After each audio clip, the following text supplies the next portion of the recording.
আমার পাশে আসছে না, আমাকে কেউ একটু পানিও দিচ্ছে না আমার শরীরেও। আমি ধীরে ধীরে চিকরাচ্ছি, আন্টি আমার শরীর জ্বলছে, আমি চোখে কিছু দেখতে পাচ্ছি না। তাহলে বুঝবেন যে আজকের এই জীবনের গল্পটা কোথায় গিয়ে দাঁড়াবে।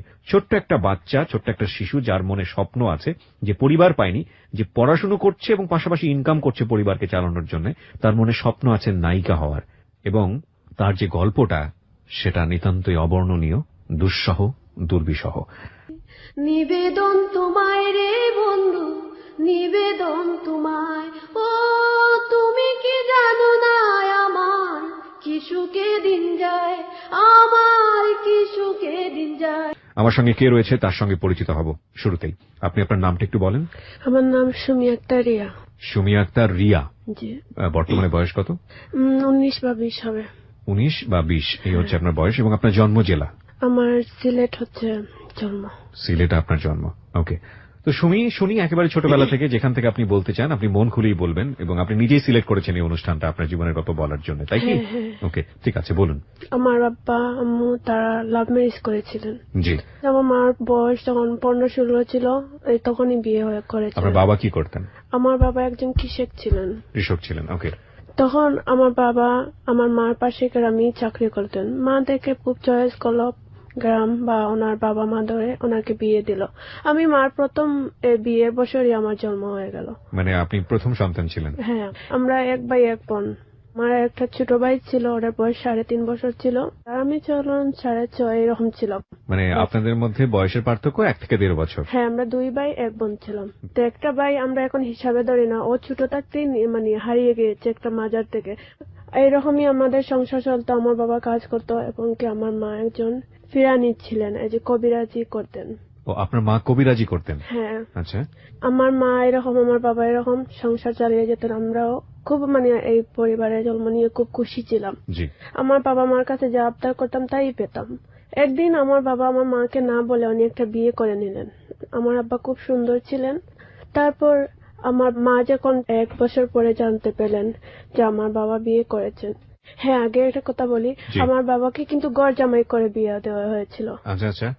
তখন আমার নানার বাড়ির সব লোকজন বলল, ওকে তুমি খাওয়াচ্ছ এবং এই স্বামী তোমার বেশ কাজে করে না, এবং স্বামী তোমার বিয়ে করে নিল তোমাকে না বলে, তাহলে ওর বাচ্চা কাচ্চা সব দিয়ে দাও সঙ্গে। তারপর আমি একটু বড় ছিলাম, যেটা আমার 6 বছর 7 বছর বয়স ছিল। আমি তো বুঝি আমার বাবার সঙ্গে আমি যাব না। পালিয়ে গিয়ে আমার অন্য খালার ঘরে লুকিয়ে পড়লাম।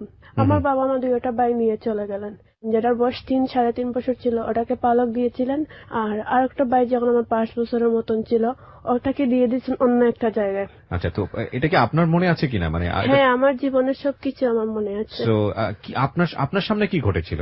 বাবাকে কিভাবে বের করে দিল? এই গন্ডগোলগুলো আপনি দেখেছেন? হ্যাঁ, আমি সবই আমার মনে আছে। কি হয়েছিল ওই সময়টাতে? এই যে বাবা আসছেন, উনি অস্বীকার করছেন যে না উনি বিয়ে করেননি। আচ্ছা। তারপর আমার মাকে রাগ করে উনি কিন্তু তালাক দিয়ে দেন। মানে মুখে মুখে? হ্যাঁ, মুখে মুখে। যে ঝগড়া হয়েছে, মা বলছে তুমি করেছো, বাবা বলে না আমি করিনি। এইরকম করে বাদে বাবা রাগ করে মানে তালাক দিয়ে দিয়েছেন। তারপর আমার মা সংসার করতে চাচ্ছিলেন বাবার সঙ্গে। পরে মানে হিল্লা টিল্লা লাগে গ্রামে। পরে মানে মা মানে চাননি যে আমি হিল্লা বসে কেন বিয়ে করব, তা আমার লাগবে না এই স্বামী। আপনার মা বলেছে এটা? হ্যাঁ। তারপর বাবা এই যে আমার বাড়ি নিয়ে চলে যান। যেটাকে পালক দিয়ে হয়েছে সেই বাড়িটাকে আমার আজ পর্যন্ত খুঁজে পাওয়া হয়নি। এই ভাইটাই হারিয়ে গেছে? হ্যাঁ, এই বাড়িটাই। তাই আমরা হিসাবে ধরি 1 ভাই 1 বোন।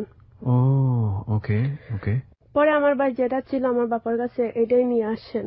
আচ্ছা, মা বললে তা আমি কি করব, তোমাদেরকে কিভাবে পালবো, কিভাবে পড়াশোনা করাবো, আমি কিছু বুঝতে পারতেছি না। পরে মা আত্মীয়র বাসাতে থাকেন, মাসে মাসে একটা টাকা দেন। এই টাকা দিয়ে আমরা আমি তখন ক্লাস 3-তে পড়তাম। আমি ঠিক বুঝতে পারছি না, আপনাদের কোথায় রাখা হয় সেই সময়টাতে? আমাদের নানার বাড়িতেই। আমরা তো ছোটবেলা থেকেই নানার বাড়ি থাকি। আপনি নানার বাড়িতে ছিলেন, আর আপনার মা তখন কি মানুষের বাসায় কাজ করতো? হ্যাঁ হ্যাঁ হ্যাঁ। ওইখান থেকে কিছু টাকা পয়সা দিত? হ্যাঁ। তারপর আমি আমার ক্লাস 3-তে যখন উঠছি, নতুন উঠেছি, সবাই সকালে ভাত খেয়ে যায়, আমি না খেয়ে যাই, ক্লাস করি, খুব খিদা লাগে, কি করব। আমাদের একটা ঘর ছিল, অনেক ঝড় তুফানে সেই ঘরটা ভেঙে দিয়ে দিছে। তারপর আমাদের টাকার জায়গা না, 2 ভাই বোন, থাকবো কোথায়। আমি টুকটাক আমার খালামণি, বলতে আমার আপন খালামণি না, আমার আম্মার চাচাতো বোন, ওদের সঙ্গে একটু টুকটাক এই যে ওদের পানি আনতে হলে পানি এনে দেই বা মাছ কেটে দেই, বা আমি ছোট তো ছিলাম, যা করতে পারি তাই করি। তাই আমাকে 4টা ভাত দিলে টাকারও জায়গা দেয়, কিন্তু আমার ভাইকে তো কেউ দিবে না। আমার ভাই কখনো রাত ঘরের বাইরে দাঁড়িয়ে শুয়ে থাকতো ঠান্ডার সময়, আমার খুব খারাপ লাগতো। আমি কখনো ঘুমাতাম রুমে, আমার ভাইকে দেওয়া হতো পায়ের কাছে, আমার খুব খারাপ লাগতো। বস্তা দিয়ে আমার ভাই রাত ঠান্ডার দিন বস্তা দিয়ে শরীরে দিত। তাই ভাবলাম যে না, আমি আমার ভাই এত কষ্ট করছি কেন।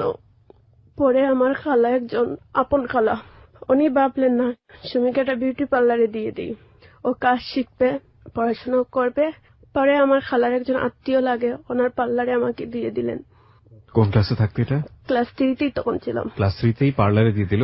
হ্যাঁ। ওকে। তারপর স্কুলে যেতাম পাশের গ্রামে, তখন আমার খুব ভালো লাগতো। সবচেয়ে মজার কথা হয়েছে, আমি যখন পার্লারে যেতাম আমাকে চা আনতে বা বিস্কুট আনতে, মানে বিভিন্ন জিনিসের জন্য আমাকে পাঠাতো। আমার খুব ভালো লাগতো। আমি ছোটবেলাতেই খুব চঞ্চল ছিলাম, যদি দৌড়ের উপরে রাখে আমার খুব ভালো লাগে। ওকে। মানে আমি যখন ছোট ছিলাম, আমার আব্বু আমার স্বপ্ন ছিল আমাকে একজন পুলিশ বানাবে। আমি ছোটবেলা থেকে শাকিব খানের ছবি দেখি, শাবনূরের ছবি দেখি, আমার স্বপ্ন ছিল যে না, আমি একজন নায়িকা হব। তখন আমার আম্মা তারা বললেন, ঠিক আছে মা, তোমার যেটা পছন্দ তুমি সেটাই করবা। পরে তো আমাদের ফ্যামিলিটা তছনছ হয়ে গেল। জি। পরে কালার পার্লারে 4 বছর ছিলাম। আচ্ছা, ওখানে কি কাজ করতেন আপনি? এইখানে বিউটিশিয়ান করলে চুল কাটলে আমি চুলটা ফেলে দিতাম, কেচিটা দিতাম, মেকআপ করলে ওদের মেকআপটা আগাইয়া দিতাম। এইসব করে করে আমার 4 বছর গেল। তখন আমি একটা হাফ বিউটিশিয়ান হয়ে গেছি। কত টাকা পেতেন আপনি এই কাজ করে? হাফ বিউটিশিয়ান হিসাবে আমাকে 5,000 দিত প্রতি মাসে। হ্যাঁ, স্যালারি। তখন আমি আমার বাইকে দিতাম, আমি নিজে চলে নিতাম।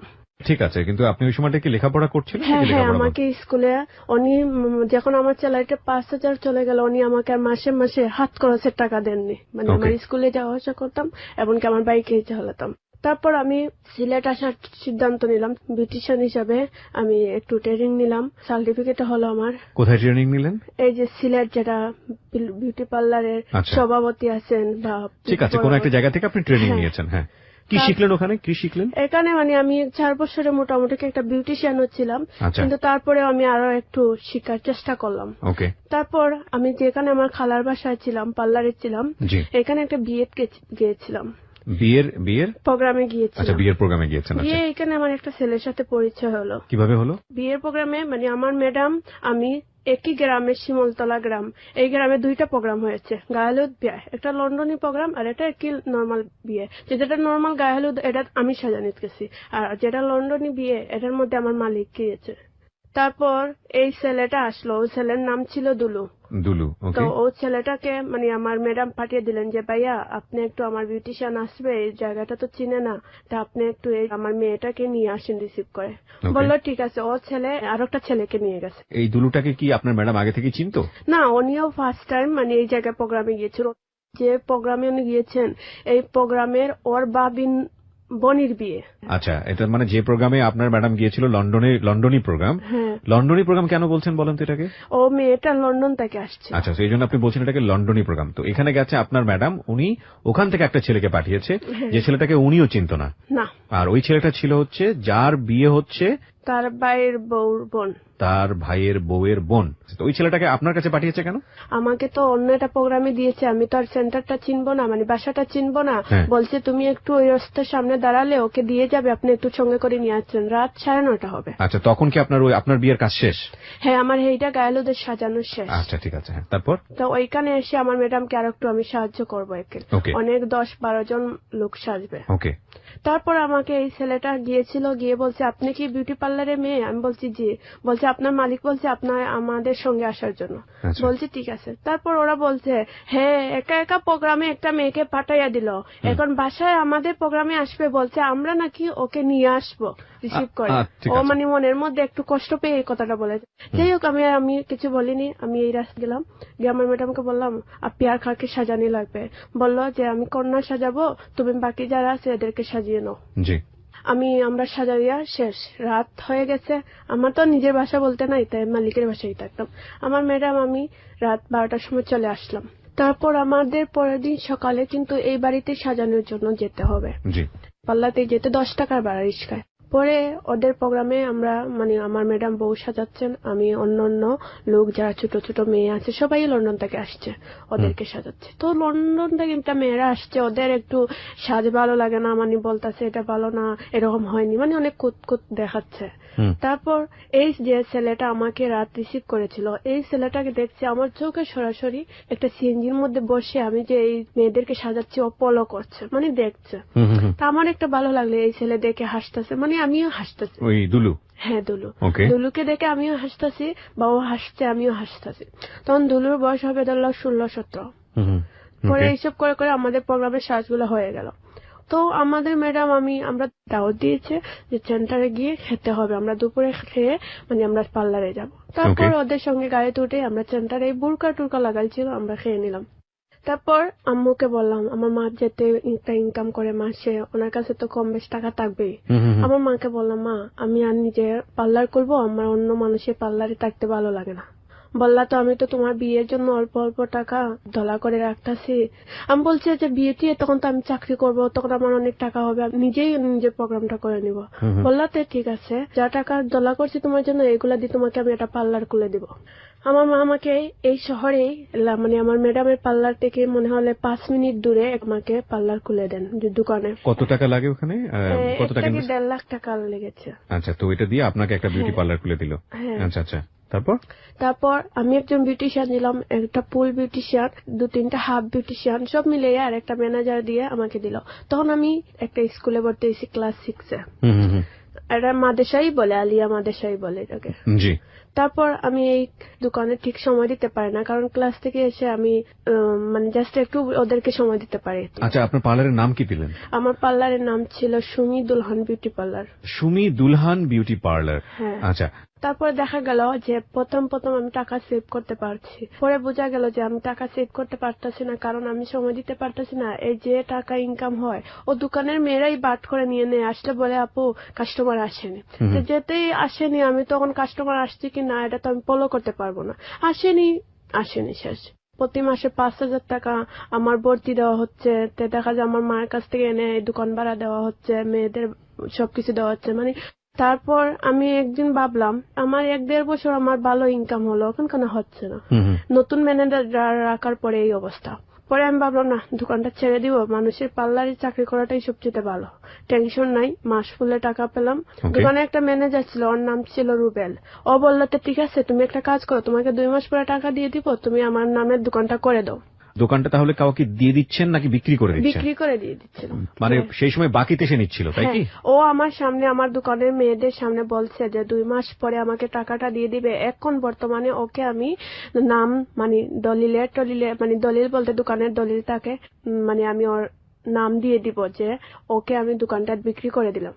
আচ্ছা আচ্ছা। কিন্তু ও পরবর্তী আমাকে অরিজিনাল যে রুমের মালিক, আমি 2 মাস পরে মানে ও টাকা দিচ্ছে না, বলে কি দিব না পরে দিব। তো দোকানের যে মেইন আসল মালিক, রুমের মালিকটা, মার্কেটের মালিকের কাছে যাওয়া হলো, ওনার সামনে ও বলেছে যে আপনি বলেন, ও যদি টাকাটা না নেয় তাহলে দোকানটা আমার নামে হলো কিভাবে?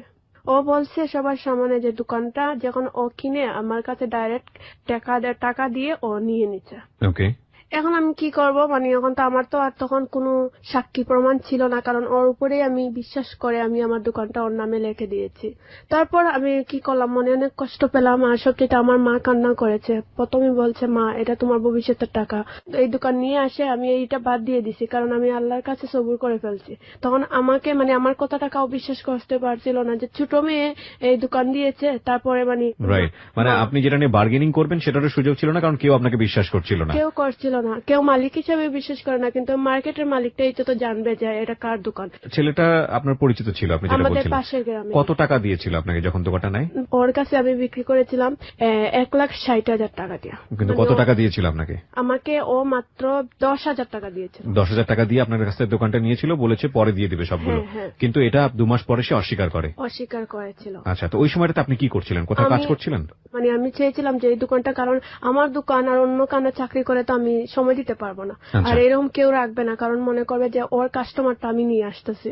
দুটো বিষয় এখানে নক করার মতো আছে প্রিয় শ্রোতা। একটা হচ্ছে যে ওর মা এবং ও দুজনে মিলে, বুঝতেই পারছেন ওর মা অন্যের বাসায় কাজ করে এবং ও কিছু টাকা জমিয়েছে মানুষের পার্লারে কাজ করে, সেটা মিলিয়ে ও একটা নিজে থেকে একটা বিউটি পার্লার দিয়েছে। কিন্তু ও চালাতে পারছিল না এই কারণে, কারণ কোনো বিজনেসে ইনিশিয়াল স্টেজে আমরা লাভ করতে পারি না, আমাদের সময় দিতে হয়, যে কারণে ও দোকানটা একসময় সেল করে দেয়। কিন্তু সেল করে দেয় এমন কারো কাছে যাকে বিশ্বাস করে, সে আসলে মাত্র 10,000 টাকা দিয়ে তার কাছ থেকে ইনিশিয়াল স্টেজে দোকানটা নেয় এবং 2 মাস পরে সে সম্পূর্ণ টাকাটা অস্বীকার করে। ও বার্গেনিং করতে পারছিল না এই কারণে যে লোকজনকেও বিশ্বাস করাতে পারছিল না যে দোকানটা ওর, কারণ ও বয়সে অনেক ছোট ছিল। লোকজন বিশ্বাসই করতে পারছিল না যে এত টাকা দিয়ে একটা মেয়ে এই দোকানটা নিতে পারে। জীবনের গল্পটা আসলে এখানে না, জীবনের গল্পটা ইনফ্যাক্ট আমি বলবো শুরুই হয়নি। আপনারা শুধু ভূমিকাতে আছেন। যারা ফেসবুকে লাইভটা দেখেছেন অনুষ্ঠান শুরু করার আগে এবং যারা দেখেননি তাদেরকে আমি বলবো যে লাইভটা দেখে তারপরে শোনেন, তাহলে বুঝবেন যে আজকের এই জীবনের গল্পটা কোথায় গিয়ে দাঁড়াবে। ছোট্ট একটা বাচ্চা, ছোট্ট একটা শিশু যার মনে স্বপ্ন আছে, যে পরিবার পায়নি, যে পড়াশুনো করছে এবং পাশাপাশি ইনকাম করছে পরিবারকে চালানোর জন্য, তার মনে স্বপ্ন আছে নায়িকা হওয়ার, এবং তার যে গল্পটা সেটা নিতান্তই অবর্ণনীয়, দুঃসহ, দুর্বিষহ। হ্যাঁ, তো তারপর কি হলো? তারপর আমি ভাবলাম যে না, আমি একটা পার্লারে নিব। আমার আসলে চাকরি নিতে হলে কোনো ইন্টারভিউ লাগে না, কারণ মানুষ আমাকে দেখেই চাকরি দিয়ে দেয়। জি তখন এই পার্লারে আসি, অপরূপা বিউটি পার্লার। জি। এটা হচ্ছে আমাদের সিলেটের মধ্যে সবচেয়ে বড় পার্লার। 25-26 জন মেয়ে ছিল। এদের কাছে এসে আমার মানে আমাকে যে টাকাটা দেয় না সেটা আমি ভুলে গেলাম। আমি ওপেনে ভর্তি হয়েছি, উন্মুক্ত 9-এ ওপেনেই ভর্তি হয়েছিল। ওকে। তারপর আমি স্যালারি পাচ্ছি, কোচিং করছি, চলতাছি। তারপর আমার স্বপ্ন আমি আগাবো কিভাবে? এইভাবে থামে গেলে আমার স্বপ্নটা আগাবে না। আমি পড়ে নিলাম যে না, আমি মডেলিং এর কাজ করব, বিভিন্ন ম্যাগাজিনে কাজ করব, আলপনা ম্যাগাজিন, তারপর অনেক ধরনের ম্যাগাজিন আমি কাজ করেছি, কিন্তু বিনিময়ে আমি কোনো টাকা আনতাম না। ম্যাগাজিন বলতে যে মানে আপনার ফ্যাশন আর ড্রেসাইন যেগুলা, এগুলার একটা ম্যাগাজিন বই। এই ম্যাগাজিন বইয়ে কাজটা কি থাকে? ওখানে তো সাজুগুজুর কাজই থাকে না? হ্যাঁ, এগুলাই। মডেলদের সাজাতে হয় না, এগুলো মানে আমি নিজে মডেল হয়ে ম্যাগাজিনে কাজ করেছি। আপনি নিজে মডেল হয়েছেন ম্যাগাজিনদের জন্য? হ্যাঁ। কি ওখানে আপনাকে কি করেছে? দেশ স্টুডিও আফজাল ভাই, হ্যাঁ, উনি হয়েছেন আমার জীবনের প্রথম ফটোগ্রাফ। মানে উনি আপনাকে মডেল করলেন? হ্যাঁ। তখন আপনার বয়স কত? তখন আমার 16 বছর এরকম। 16 বছর বয়সে আপনি কিসের মডেল হলেন ওই সময়টাতে? তখন আমি প্রথম একটা সাইনবোর্ড বানানোর একটা মডেল ছিলাম। সিলেট চৌয়াট্টা বড় একটা সাইনবোর্ডের মধ্যে বৈশাখী শাড়ি রং মার্কেট, এই মার্কেটের মডেল হিসাবে এখনো সাইনবোর্ডে আমার পিকচার দেওয়া আছে, এখনো হয়তো আছে। ওখানে আপনি শাড়ির বিজ্ঞাপন করলেন? শাড়ি। তারপর তো আপনি ওনার সঙ্গে পরিচিত হলেন কিভাবে? সাধারণত ওনাকে পরিচিত হয়েছিলাম যে আমি যে পার্লারে চাকরি করতাম, ওনার একটা ম্যাগাজিন বই ছিল। আচ্ছা। ওনার নম্বর বা স্টুডিওর নাম সব দেওয়া ছিল। আমি এই মাধ্যমে ওনার সাথে কন্ট্যাক্ট করে ওনার সাথে আমি যখন কথা বলি, উনি আমার প্রেমে পড়ে যান। মানে উনি আমার বয়সে, মানে আমার বাপের বয়স। আচ্ছা, ওকে।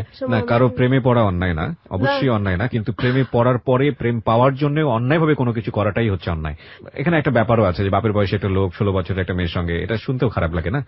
এটা অস্বাভাবিক কিছু নয়, অনেক সময় হতে পারে, কিন্তু অন্যায় ভাবে কোনো কিছু করার চেষ্টা করাটা হচ্ছে হলো মারাত্মক। তারপর উনি আমাকে, আমি তো আবার মালিকের বাসায় থাকতাম, আমি আবার সকালে এসে দোকানটা খুলতাম। তারপর আস্তে আস্তে সবাই আসতো যে ভাইয়াটা আমাকে সকাল 8টার সময় ফোন দিয়ে বলবেন, সুমি তুমি কি নাস্তা করেছো? হ্যাঁ করেছি। তুমি কি রাত কটার সময় ঘুমাইয়েছো? এই যত সময়। ওনার বাবার সাথে বোঝা গেল যে আমার প্রতি ওনার খুবই আগ্রহ। ওনার সাথে কথা 5-6 মাস বলছি, ওনার কথা শুনে শুনে আমারই একটু ওনার প্রতি আগ্রহ জেগে গেল। মানে ওনাকে আমি কখনো দেখিনি, জাস্ট ওনার ফোনের বয়সে মনে হয়েছিল একটা ইয়াং ছেলে বলতে, মানে বয়স যেমন ধরো 22। কিন্তু আপনি তো ফোনের কথা বুঝলাম না, আপনি তো মডেলিং করে ফেলছেন ততদিনে ওনার স্টুডিওতে? হ্যাঁ করেছি, কিন্তু ওনাকে দেখিনি। ওনার একজন কর্মচারী দিয়ে শুট করিয়েছেন। তারপর উনি আমাকে ফোন দিতেন। একদিন আমি ওনাকে প্রশ্ন করলাম যে আপনার কি বিয়ে হয়েছে? মানে উনি আমাকে উত্তর দিলেন না।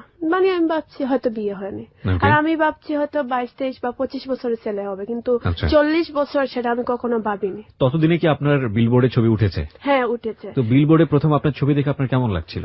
আমার খুব ভালো লাগছিল। সবাই আমাকে দেখে বলছে যে বোঝাই যাচ্ছে না তোমার এত সুন্দর ফেস। আমাকে বলছে যে আরো তোমার এক্সপিরিয়েন্স বাড়াতে হবে, তোমার ছবির হিসাবে তোমার মানে আকর্ষণীয় একটু ফিল মানুষ করতে হবে, এরকম মানে আমাকে অনেক জিনিস উনি ফোনে বলেছে। আসলে বিশ্বাস করার মতো না। যারা ফেসবুকের লাইভটি এখনো দেখেননি, আমি যখন অনুষ্ঠানটা শুরু করেছি তখন ছোট্ট একটা লাইভ করেছি আমি ফেসবুকে। আসলে বিশ্বাস করার মতো না, আপনারা দেখবেন, দেখে আসুন। এই জন্যই বলছি যে ওই সময়ের ওর যে মডেলিং জগতের ওর যে ছবি, 16 বছরের একটা শিশু, কিশোর যাই বলি না কেন, সেই সময়ের ছবি বা তারও পরবর্তী সময়ের যে ছবি এবং আজকের যেই সুমি, অবর্ণনীয়। আমি আরজে কিবরিয়া রয়েছে আপনার সঙ্গে। জীবন বহতা নদীর মতো, এটার একটা শুরু থাকে, এটার একটা শেষ থাকে, এবং শুরু শেষের মাঝখানে থাকে অভূতপূর্ব এক্সপেরিয়েন্স, অভিজ্ঞতা। কিছু কিছু অভিজ্ঞতা হয় একবারে মনুষ্য জীবনে, সেটা বোধহয় সারাটা জীবন জুড়েই কষ্টের। সেই মানুষটাকে বোধহয় আর কোনোভাবেই সুখের অনুভূতির মধ্যে আনা যায় না। আমি আসলে নিজের মনের মধ্যেই কথাগুলো আজকে অনুভব করছিলাম হ্যালো ইট 920 অনুষ্ঠানটা করতে গিয়ে। কেন অনুভব করছিলাম পুরো গল্পটা আপনারা শুনলেই হয়তো বুঝতে পারবেন। ঠিক আছে, সুমি, আমি যেখানটায় ছিলাম, যে বিলবোর্ডে ছবি উঠেছে, আপনার স্বপ্ন পূরণ হতে যাচ্ছে, আপনি নায়িকা হওয়ার শখ ছিল, যেখানে আপনি ফটোশুট করলেন, ওই স্টুডিওর মালিক আপনাকে ফোনে এক ধরনের বিভিন্ন রকমের অফার দিচ্ছে আর কি, প্রেম করার বা সামথিং লাইক দিস। তারপর কি হলো? তারপর ওনার কথা শুনতে শুনতে একদিন আমি ওনার প্রতি দুর্বল হয়ে গেলাম। মানে ওনাকে আমি খুব প্রায় ফোন দেই, মানে হয় ওনাকে যদি ওনার সঙ্গে আমি কথা না বলি আমার ভালো লাগে না, এরকম একটা ভাব। আর যে দুলু ছেলেটা, ও আমাকে মাঝে মধ্যে আমার কন্ট্যাক্ট নাম্বার নিয়েছিল ম্যাডামের ভাইয়ের কাছ থেকে, পরে মাঝে মধ্যে আমাকে যোগাযোগ করে, কিন্তু আমাকে একটা খারাপ প্রস্তাব দিয়েছিল যে ওর সাথে আমি, বাট ও আমাকে 3000 টাকা দিবে। এটা কে দিয়েছিল আপনাকে? দুলু অফারটা করে। দুলু আপনাকে অফারটা করে? আমি মেসেজ করলো, আমি ওকে উত্তর দিলাম যে পার্লারও চাকরি করলেও যে দেহ ব্যবসা করে সেমন কিছু না। ও আবার আমাকে রিপ্লাই করলো যে শোনো, পার্লারের সব মেয়েরাই দেহ ব্যবসা করে। আমি বললাম না, এটা তোমার ভুল কথা, সবাই কিরকম সেটা জানি না, কিন্তু হাতে 5 আঙ্গুল এক সমান না, এটা তুমি মনে রেখে ও আমাকে ফোন দেয়, আমি ওর ফোন ধরি না। কিন্তু আফজালের প্রতি আমি দুর্বল হয়ে গেলাম, মুহূর্তে মুহূর্তে ফোন দিতাম। সো একদিন ওকে বললাম যে তুমি আমার সঙ্গে দেখা করো। ও বললাতে ঠিক আছে, তোমার কিছু পিকচারই লাগবে আর তুমি আমার দোকানে এসো। তা আসছি, এই প্রথম ও আমার ছবি তুলে বিভিন্ন ধরনের কিছু পোশাক দিয়েছিল, এই পোশাক দিয়ে আমি ছবি তুলেছি। ছবি তোলার পরে ও আমাকে জড়িয়ে ধরলো, ও মানে জড়িয়ে ধরে আমাকে ফ্ল্যাটের মধ্যে নিয়ে মানে শুয়ে পড়লো। ওর এত বড় পেট যে আমি ওর পেটটাই সরাতে পারতেছি না। এই প্রথম দেখেছেন ওনাকে? এর আগে দেখেন? আমি দেখে মানে আমি অবাক হয়ে গেছি যে আমার বাপের বসি যে আমার সঙ্গে এরকম। আচ্ছা, আপনি আমাকে একটা কথা বলবেন, মানে একদম ফ্র্যাঙ্কলি বলবেন, আজকে জীবনের গল্প এখানে বলতে এসেছেন, আপনি কি এর আগে কখনো জানতেন যে এরকম মডেলিং করতে গেলে বা এরকম ফটোগ্রাফি এই ধরনের বিষয়গুলো করতে গেলে অনেক সময় খারাপ লোকের হাতে পড়তে হয় এবং অনেক ধরনের বিপদের মুখোমুখি হতে হয়, বিশেষ করে যে সেক্সুয়াল যে অ্যাবিউজ সেটা হতে হয়, এগুলো কি আপনি আগে থেকে জানতেন? হ্যাঁ, আমি জানতাম। তো জেনে শুনেও আপনি যখন এই জায়গাটাতে আসলেন, আপনার মনের মধ্যে ভয় ছিল না যে কোনো সময়? সবসময় বিশ্বাস করতাম মানুষ সবাই এক সমান না। কিছু মানুষ আছে মানুষকে কষ্ট দেখালেও বোঝা যায়, আর কিছু মানুষ আছে মুখ দিয়ে ভালোভাবে বোঝালেই বোঝে। একটা বিষয় অবশ্যই মনে রাখতে হবে, ওর সোশ্যাল রিয়েলিটিটা কি, ও কি ধরনের পরিবারে বড় হচ্ছে, ওর জন্য 2 পয়সা ইনকাম করা কতটা প্রয়োজনীয়। ও যে কথাটা বলেছে যে সব মানুষ সমান না, মানুষের প্রতি বিশ্বাস হারানো পাপ, আমরা এটা একটা কথা জানি। সবাইকে যদি আমরা খারাপ ভাবি তাহলে আমরা দুনিয়ায় চলবো কি করে? ওর কথা 100% রাইট, কিন্তু কপাল যদি এরকম থাকে সেক্ষেত্রে আর কি করার থাকে। তারপর কি হলো? পরে আমি বলছি যে আমাকে ছাড়ো, আমি উঠবো। আমি জাস্ট একটু শর্ট করছি বিষয়টাকে, আমি আনতে চাই না সেন্সিটিভ বিষয়। আপনি কি ওর দ্বারা রেপড হলেন? না, আপনি যেভাবে হোক নিজেকে সেভ করেছেন ওখান থেকে। আচ্ছা, ঠিক আছে। পরে ও বললো আসলে আমি সরি, মানে আমার কাছে ফোনে মাপ চাইলো। আমি বললাম ঠিক আছে। পরে আমি আসলে ওর কাছে ছুটে যেতাম, কারণ আমি জানি এটা দেখার পরেও আপনার ওর প্রতি মায়া লাগলো? জানি না কেন। তারপর আমি নিজেতে ওর কাছে ছুটে যেতাম, ওর কাছে ছবি না তুলে আমি ভালো লাগতো না এরকম। ওকে। যখন ও বুঝতে পারলো যে ওর প্রতি আমি দুর্বল হয়ে গেছি, তখন ও স্বীকার করলো, জানো সুমি, আমার একটা মেয়ে আছে 8-9 বছরের, আর আমি বিয়ে করে ফেলছি। ওকে ওকে। পরে বললো ঠিক আছে, তোমার সঙ্গে আমার যা হয়েছে, আমি তোমাকে ছোট বোনের মতন দেখবো, আর তুমি আমাকে বড় ভাই হিসাবে ক্ষমা করে দাও। তারপর ওকে আমি সবসময় ভাই বলে ডাকি। তারপর 2012 সালে আমার মা একটা ছেলেকে পছন্দ করলো, এই যে আমার মামুর ওয়াইফের ভাইকে। এখন তাদের বিয়ে 2012 সালে। এখন আমি শুনে খুব খারাপ পেলাম যে আমার মা ছোট থাকতে কেন বিয়ে বসলো না, আমরা বড় হওয়ার পরে কেন মা বিয়ে করলো, মানে এইসব নিয়ে। মানে বিয়ে কি আপনাদেরকে না জানিয়ে করে ফেলেছে? হ্যাঁ, না জানি। তারপর আমার মার সাথে আমার কোনো যোগাযোগ হয়নি। এখন আমার মা কোথায় আছে আমি জানি না। তারপর মাকে প্রশ্ন করলাম, তুমি বিয়ে করলা কেন? বললে, মা, আমার এটা ভবিষ্যৎ আছে, আর যদি আমি অসুস্থ হই আমার মাথা কে ধরবে? তোমরা স্বামীর বাড়ি একটা বউ নিয়ে থাকবে, কিন্তু আমি বুড়া হবো, আমাকে কে দেখবে? তারপর এইভাবেই চলছে। তো একদিন মা প্রেগনেন্ট হয়ে গেল। আমি শুনে খুশি হয়নি, খুব হিংসা লাগছিল যে আমার মা এসব করতো কেন। আর একটা ছেলের নাম হয়েছে স্বপন। জি। ওর স্টুডিওতে ফটোগ্রাফি করার জন্য একটা নিউজ দিয়েছিল। এই ছেলেটা আমার জন্য পাগল হয়ে গেছে। স্বপন দাস, ছেলেটা হিন্দু আমি জানি না। এখন ও ছেলের দোকানে যাওয়া আসা করতাম, জাস্ট লোকজন থাকতো, যে গল্প করতাম, ও আমার হাত ধরতো, বলতো তোমার হাতের নখগুলো অনেক সুন্দর, আঙ্গুলগুলো অনেক সুন্দর। আপনার নাম্বার পেলো কিভাবে? যে আফজাল ভাই, ওনার যে স্টুডিওতে কাজ করতাম, ওনার কাছ থেকে সে আমার নম্বরটা নিয়েছে। আমাকে চাচ্ছেন সত্যি নায়িকা বানাতে, বিভিন্ন জায়গায় নাম্বার দিয়েছে আর কি। নাম্বারটা দিয়েছেন বিভিন্ন মিডিয়া পরিচালক যা আছে সব। স্বপন আমাকে অফার করলো যে ও আমাকে ভালোবাসে। একটু সুন্দর ছিল, খুবই স্মার্ট ছেলে ছিল। তো ওর কাছে বসে কম্পিউটারও চালাচ্ছে, দেখতেছি, বা আমাকে বলছে এরকম ছবি তুলে তোমাকে ভালো লাগবে। একজন ফটোগ্রাফ আছে, রাশেল নাম, উনি আমাকে একটা নাটকের অফার দিয়েছিলেন। আমি বলছি না, আমি নাটক করব না, আমার স্বপ্ন আমি মিডিয়াতে নায়িকা হব, আমি নায়িকার ছবি পাঠও করব, আমি কোনো নাটকের মধ্যে কোনো মডেলের পাঠ করব না। তারপর উনি আফজাল, রাসেল, স্বপন ওরা মিলে আমাকে ঢাকায় একজন পরিচালক ভাই, মেবি নামটা আমার মনে নেই, ওনার কাছে নম্বরটা দিল। উনি আমাকে ফোন দিয়ে বলছেন বিভিন্ন নাটকের অফার দিয়েছেন। তারপর স্বপনে আমাকে বলল যে দেখো আমি তোমাকে খুব ভালোবাসি, তুমি আমাকে খুব ভালোবাসো। ও রাত হলে 12টা থেকে রাত 4টা 3টা পর্যন্ত কথা ওয়েটিং দেখা যেত। আমি বলতাম হ্যাঁ, আমি বলতাম তুমি এত ওয়েটিং কার সঙ্গে কথা বলো? বলে দেখো সুমি, আমি তো সারাদিন সময় পাই না, রাত হলে ফ্রেন্ড সবাই মিলে আমরা কথা বলি, মজা করে। আমি বলি না, একদিন হতে পারে, প্রতিদিন রাত তুমি এই ফ্রেন্ডের সাথে কথা বলো? পরে আমি বুঝতে পারলাম, বুঝে আমি চেয়েছি হয়ে যাব। তারপর ও যখন মিষ্টি করে কথা বলে আমি আর সরতে পারি না। তারপর আমি একটা ঈদের দিন ছিল, ওকে আমি 2000 টাকা দিয়েছি। মানে আমি যে বিউটি পার্লারে চাকরি করি, একমাত্র বিউটি পার্লার মালিক হিসাব ছাড়া আর কোনো ফটোগ্রাফাররা জানেন আমি বিউটি পার্লারে চাকরি করি। ওরা জানে আমার গ্রামে আমি থাকি, পড়াশোনা করি। তো ওকে বলছি যে আমি বিশ্বনাথ থাকি, মানে আমার গ্রাম থেকে আমি আসতেছি তোমার জন্য টাকা নিয়ে, তুমি ঈদের জামা কাপড় কিনবা। কিন্তু ও যে হিন্দু সেটা আমি জানি না। তো ও তো আমাকে বলতে পারতো যে আমি ঈদ আমার জন্য না। ও বলছে না, আসা লাগবে না। তারপরে আমি তো কাছাকাছি দিঘাবি এই জায়গাতে আমি চাকরি করি। ও বলছে তুমি এত কষ্ট করে, মানে ওর কাছে আমার ভালোবাসাটা এইভাবে তৈরি করে রাখলাম যে ওর জন্য আমি কোথায় থেকে একা চলে আসলাম। ও ভাবছে এই কথা, তুমি আমাকে এত ভালোবাসো, টাকা দেওয়ার জন্য তুমি 3 ঘন্টা রাস্তা জার্নি করে আসছো, সত্যি তোমাকে ভোলা যায় না। আমার পার্লারে গিয়েছি, গিয়ে দেখি অনেক কাস্টমার। ঈদের সময় তো কাজ করতে করতে ও আমাকে বেজান ফোন দিচ্ছে। আমি তো ফোন দেখতেছি না, কারণ দেখবো কিভাবে, কাস্টমার তো রেখেই আমি ওকে টাকাটা দেওয়ার জন্য গিয়েছি। ওর স্বপন ছেলেটা খুব টেনশনে পড়ে গেছে যে কেন এই মেয়েটাকে ফোন দিচ্ছি, রিসিভ করছে না। তখন তো আপনারা বয়ফ্রেন্ড গার্লফ্রেন্ড? হ্যাঁ হ্যাঁ হ্যাঁ। রাত 8-10টার সময় আমার কাজ শেষ। মালিকের বাসাটা যেতে হলে ওর দোকানটা পাস করেই মালিকের বাসা যেতে হয়। রিস্কায় গেলে আমি মুখটা ওর দোকানের সামনে গেলে নিচে দিয়ে দিই। ওর দোকানটা 2 তলা, দেখা যায়। ও আবার সবসময় বেলকুনিতে আসে বসে থাকে, মেয়েরা যায় এইসব দেখে হয়তো। রিস্কাটা হয়তো ফুট তুলে ফেলি, মুখটা আবার করে ফেলি। মানে যতদিন ছিলাম এইরকম যাওয়া আসা করতাম, ও বুঝতেই পারতো না। সেদিন রাতে আর একটা কথা বলি, আফজাল যে স্টুডিও, ওনার কাছে গিয়ে আমি ছবি তুলছিলাম। স্বপনের দোকানে যেতে না যেতে ও রাস্তা পাস হবে, আমি যে রিস্কাটা গেছি ও রিস্কাটা খাড়া করেই ও পাস হবে। ও সরাসরি ওর মুখ আমার ফেসের দিকে ও তাকিয়ে আছে, দেখে কিছু বলেনি। ফোন দিলে বলে একটা মেয়ে বিছনা থেকে আসছে, আমাকে টাকা দিয়ে আবার আমি একটু ফোন দিলাম, তুমি দলা না। এখন তুমি রাত 10টার সময় কোথায় থেকে এসেছো? নিশ্চয়ই তুমি খুব খারাপ। আমি বলছি না না, এই শোনো, আমি একটা ছবি তুলতে গিয়েছিলাম, এখন কাজ শেষ, আমি চলে আসছি। তুমি বিশ্বাস না করলে আফজাল ভাইকে জিজ্ঞাসা করো। কিভাবে বিশ্বাস করলো? শেষ ঈদের দিন দোকান খুলেছি, ভাবছি যে 3টার দিকে আমি বাড়িতে চলে যাব। আর ওর বাসাটা ওই পড়ছে আমাদের পার্লার ফেলে একটু সাইডে, হিন্দু পাড়া। ও আমাদের পার্লারের সামনে একটু মনে হাঁটাহাঁটি করছে, আর আমি ওকে দেখিনি। তালা দিয়ে গেট লাগাচ্ছি, এইসব দেখতেছে, দেখে আমাকে ফলো করছে। আমি দেখি মোটরসাইকেলের মাঝে ও আমাকে বলছে এই তুমি ঈদের দিন সকাল থেকে ফোন ধরছো না, তুমি এখানে কেন? পরে দেখা গেল না, ওর কাছে শিকারই সব করতে হবে। বাসায় গেলাম, ওকে বললাম তুমি জানো আমি এই পার্লারেই চাকরি করি। এই প্রথম জানলো যে আপনি পার্লারে কাজ করেন? পরে জানতে পারলাম, একদিন দোকানে গিয়েছি, জানতে পারলাম যে ও একজন হিন্দু। ছেড়ে দিয়ে দিছে, কারণ হিন্দু মানুষের সাথে সম্পর্ক আমি কিভাবে করবো? আমি বলছি তুমি হিন্দু? ও বলছে হ্যাঁ আমি হিন্দু, তুমি জানো না? আমি বলছি তুমি তো আমাকে কোনো বলো না। আমি হিন্দু, তোমার সাথে তো আমি রিলেশন করিনি, তোমাকে আমি খুব পছন্দ করি, ঠিক আছে, আমি অন্য একটা মেয়েকে ভালোবাসি।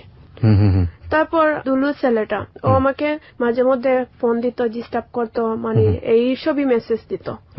আমি ওকে ফোন দিলাম একদিন, কেন জানি না, আমার মনে অনেক সবকিছু মিলে আমার অনেক কষ্ট হলো। ওকে আমি একদিন ফোন দিয়ে কান্নাকাটি করলাম। দুলুকে ফোন দিয়ে কান্নাকাটি করলেন এবং সে আপনাকে অনেক আগে অফার করেছিল যে এত টাকার বিনিময়ে তার সঙ্গে আপনি শারীরিক সম্পর্ক করবেন কিনা, এবং তখন আপনি সেটা রিজেক্ট করে দিয়েছিলেন। আমাকে একটু বলেন তো, যে ছেলেটা সম্পর্কে আপনি জানতেনই যে ছেলেটা ভালো না, তাকে আপনি ফোনটা কেন দিলেন? আমার মনে কষ্ট এসেছিল তখন। এই দুলু কি এই সময়টাতে যখন আপনি আফজাল কিংবা আপনি স্বপনের সঙ্গে এক ধরনের একটা সম্পর্কে রয়েছেন, ইনফ্যাক্ট স্বপন যখন আপনার বয়ফ্রেন্ড, তখন কি দুলু ট্রাই করতো আপনাকে মাঝে মাঝে ফোন দিয়ে বিরক্ত করা? হ্যাঁ হ্যাঁ অবশ্যই। ও, তার মানে দুলুর জায়গা থেকে একটা সম্পর্ক ছিল। হ্যাঁ, ও আমাকে মাঝে মধ্যে ফোন দিত, মাঝে মধ্যে ওর সাথে 20 মিনিট আধা ঘন্টা এরকম কথা বলতো। দুলু আমাকে ফোন দিয়েছে, কেটে দিয়েছি, বাদে আবার দিয়েছে, ওর সাথে কান্নাকাটি করতেছে। বললো কি হয়েছে, আমি বললাম না আমার খুব মন খারাপ, তুমি মানে মনে হচ্ছে তোমার সঙ্গে একটু কথা বলি। বললাম আমি এয়ারপোর্ট আসছি, তোমাকে আমি পরে ফোন দিচ্ছি। আধা ঘন্টা পর আমাকে ফোন দিল, দিয়ে আমি ওকে ইচ্ছাতেই বলে দিলাম আই লাভ ইউ। ও আমাকে মানে ওকে ফোন দিয়ে বলে দিলেন আই লাভ ইউ? হ্যাঁ। তারপর ও বললো হঠাৎ এরকম কেন? আমি বললাম আমি জানি না, আমার মনে হচ্ছে যে সত্যি তুমি আমাকে ভালোবাসো। পরে বললো এতদিনে তুমি আমাকে বিশ্বাস করলে যে আমি তোমাকে ভালোবাসি? আমি বললাম হ্যাঁ, আমার বিশ্বাস হলো তুমি আমাকে ভালোবাসো, এমনকি আমিও তোমাকে আজ থেকে ভালোবাসবো। বললো তুমি যখন আমাকে ভালোবাসো আমার সঙ্গে দেখা করতে পারবা? আমি বললাম অবশ্যই, আমি তোমার সঙ্গে দেখা করতে পারি। কিন্তু ও তো আপনাকে ভালোবাসে না, প্রথম থেকে ও আপনাকে অফার দিয়েছিল এটা করার জন্য। কারণ আমি ভাবতাম ও ছোট মানুষ তো, মানে একও মানুষ আছে মানুষকে ট্রাই করে। ও আচ্ছা, আপনার কাছে মনে হয়েছে যে ও হয়তো আপনাকে বাজিয়ে দেখতে চেয়েছে। হ্যাঁ হ্যাঁ। ও কি পরবর্তীতে ভালোবাসার অফার দিয়েছিল, লাভ অফার দিয়েছিল? ও আমাকে ভালোবাসে সত্যি বলে। আমি একদিন ওকে বলছিলাম যে তুমি যে আমাকে বললে এরকম, জানো আমার ফ্রেন্ড 3টা মিলে বলেছিল তোমার ম্যাডাম তুমি অনেক খারাপ কাজ। ও ওকে, যাই হোক, ওর ধারণা যখন চেঞ্জ হয়ে গেছে তখন সে নিজে থেকেই অফার করেছে যে না আপনাকে সে লাভ করে বা ভালোবাসতে চায়, কিন্তু তখন আপনি স্বপনের সঙ্গে একটা সম্পর্কে ছিলেন। হ্যাঁ হ্যাঁ। তো যখন স্বপনের সাথে যখন ব্রেকআপ হয়ে গেল তখন আপনি দুলুকে ফোন দিয়ে বলেছেন লাভ ইউ, তাই তো? ওকে, তারপর আমার জীবনে আমি কাউকে মন থেকে ভালোবাসিনি, যে আমি ছোট থেকে কষ্ট পেয়েছি, বাবা মার ভালোবাসা থেকে বঞ্চিত হয়েছি। আমি চেয়েছি যে একটা মানুষের সাথে সম্পর্ক রাখি যেতে আমার মনটা একটু সুখে থাকে। দুলুকে আমি বলেছি আমি তোমাকে ভালোবাসি, ও বলছে তুমি আমার সঙ্গে দেখা করো। ওকে দেখা করবো। বিশ্বনাথ একটা রেস্টুরেন্ট ছিল, কোনো বয়ফ্রেন্ড গার্লফ্রেন্ড এই জায়গাটাই আসে, ওরকম জায়গাতে নিয়ে গেছে দুলু আপনাকে। ওকে, ও আমাকে আমার শরীরে টাচ করলো। ওকে, যে বিষয়গুলো অস্বস্তিকর সেগুলো না বললেও আপনার চলবে, আমরা বুঝে নেব যে আসলে কি হয়েছে। আপনাদের মধ্যে কি কমপ্লিটলি কোনো অনৈতিক সম্পর্ক সেখানে হয়েছিল? না না, ওকে, সেটা কিছু হয়নি। ও আমাকে টাচ করে বুঝতে পারলো যে আমি আসলে এরকম কোনো কাজ করতে পারিনি। নোট করবেন প্রিয় শ্রোতা, গল্পটাকে ডিপলি ভাবার চেষ্টা করবেন। এখানে অবশ্যই ইম্পর্টেন্ট কিছু বিষয় আছে যেটা আপনারা হয়তোবা ওভাবে চিন্তা করছেন না, আমি একটু চিন্তা করছি এবং আপনাদের সঙ্গে শেয়ার করতে চাই। আমিও কিন্তু শ্রোতা, আমি শুধু উপস্থাপক না। আমি আজকের এই গল্পটা আপনাদের এখানে উপস্থাপন করবার আগে আমি গল্পটা সম্পর্কে কিচ্ছু জানি না, আমি উপস্থাপন করছি এবং আমি শুনছি। কেন আমি কিছু না জেনে রিস্কটা নিয়েছি? Because of her appearance. আপনারা যদি ফেসবুকে আপনার ওই লাইভটা দেখে থাকেন তাহলে বুঝবেন যে গল্পই হোক না কেন এই গল্প অবশ্যই রেডিওতে প্রচার করা উচিত, সেই জায়গাটা থেকে আমি রিস্কটা নিয়েছি। বিষয়টা এরকম যে আমার কাছে মনে হচ্ছে একটু ডিপলি চিন্তা করার সুযোগ আছে। দুলু ছেলেটা, ওর কাছে মনে হয়েছে যে না, যারা এইসব পার্লারে কাজ করে সেসব মেয়েরা বোধহয় এরকম, সুতরাং ও যখন দেখেছে যে না মেয়েটা আসলে এরকম না, তখন ওকে লাভ করার প্রস্তাব দিয়েছে। এখানে দুটো বিষয় জড়িত। একটা হচ্ছে যে এমনও হতে পারে যে দুলুর মনে হয়তো বা এরকম বিষয় কাজ করেছে যে মেয়েটাকে সরাসরি টাকা দিয়ে অফার করে বিষয়টা এরকম ভাবে ওর কাছ থেকে আদায় করা যাবে না, যে কারণেই ওকে ভালোবাসার ফাঁদে ফেলতে হবে। হতে পারে এরকম একটা। আরেকটা যেটা হতে পারে, যেটা সত্যি সত্যি হতে পারে, যে না, যে মেয়েটি যেহেতু রাজি হয়নি সুতরাং মেয়েটা বোধহয় ভালো, তাহলে তার সঙ্গে একটা সম্পর্কে গিয়ে দেখি। পজিটিভ হতে পারে, নেগেটিভ হতে পারে। ইন দ্য মেন টাইম মেয়েটা যখন রাজি হয়েছে তখন তাকে কোন একটা জায়গাতে নিয়ে গিয়ে যে সব ফিজিক্যালি যতটুকু করা যায় এই সব বিষয়গুলো যখন ট্রাই করছে, তখন উদ্দেশ্য দুটো হতে পারে। একটা হচ্ছে যে মেয়েটা যা বলেছে সেটা সত্য কিনা, আরেকটা হতে পারে যে না, যতটুকু সুযোগ আছে ততটুকুই হাসিল করে নেয়া। এই বিষয়গুলো একটু খেয়াল রাখবেন, তাহলে গল্পের ডাইমেনশনটা বুঝতে আপনাদের সহজ হবে। নইলে অনেক সময় আপনি ভুল বুঝবেন আপনার জায়গাটা থেকে। বলুন তারপরে। ও আমাকে তারপর মাজারে নিয়ে গেল। আমি বললাম কেন মাজারে? জানো সুমি, আমি তোমার যখন টাচ করেছি আমি বুঝতে পারলাম যে তুমি, বললো তোমাকে আমি মাজারে নিয়ে মাজার শপথ করাবো, বলবা যে তুমি আমাকে ছাড়া কোনো ছেলের দিকে তাকাবা না, কার কাছে কোনো জিনিসের হাত পাতাবা না। আমি ওর সাথে কসম কিরা কাটছি। আমি ওকে ভালোবাসি ঠিকই, কিন্তু এই যে বললাম যে আমি আমার মনের সুখটা সবসময় দেখি, কার দুঃখে আমাকে মনটাই চাইলো আর কে চায়নি সেটা কখনো আমি ফিল করতে চাই না। তারপর আমার জীবনে আরেকটা ছেলে আসে, তার নাম ছিল আজমাল। না দাঁড়ান, এর সঙ্গে কি সম্পর্ক ব্রেকআপ হয়ে গেল? না, ব্রেকআপ হয়নি। ওর সাথে একটা সম্পর্ক তাকিয়ে আমি ছিলের দুলহান বিউটি পার্লারে একটা জয়েন করি। সেখানে যাওয়ার পরে একটা ছেলে আমার জীবনে আসলো, ওর নাম ছিল আজমাল। ওর দোকান ছিল একটা পার্লারের। পরে আমার খুব ইচ্ছা করে আইসক্রিম খেতে, ঠান্ডা খেতে, ওর দোকান থেকে আনে। একটা। তখন কি দুলুর সঙ্গে আপনার বয়ফ্রেন্ড আছে, গার্লফ্রেন্ড সম্পর্ক আছে? সব সম্পর্কটাই আছে। আচ্ছা, যে মানে ও আমাকে ফোন দেয়, তখন আমি 2টা ফোন ইউজ করতাম। জি। দুলু আমাকে এত ভালোবাসে, কারণ আমি যদি ওয়েটিং থাকি ও পাগল হয়ে যায়, কান্নাকাটি করে।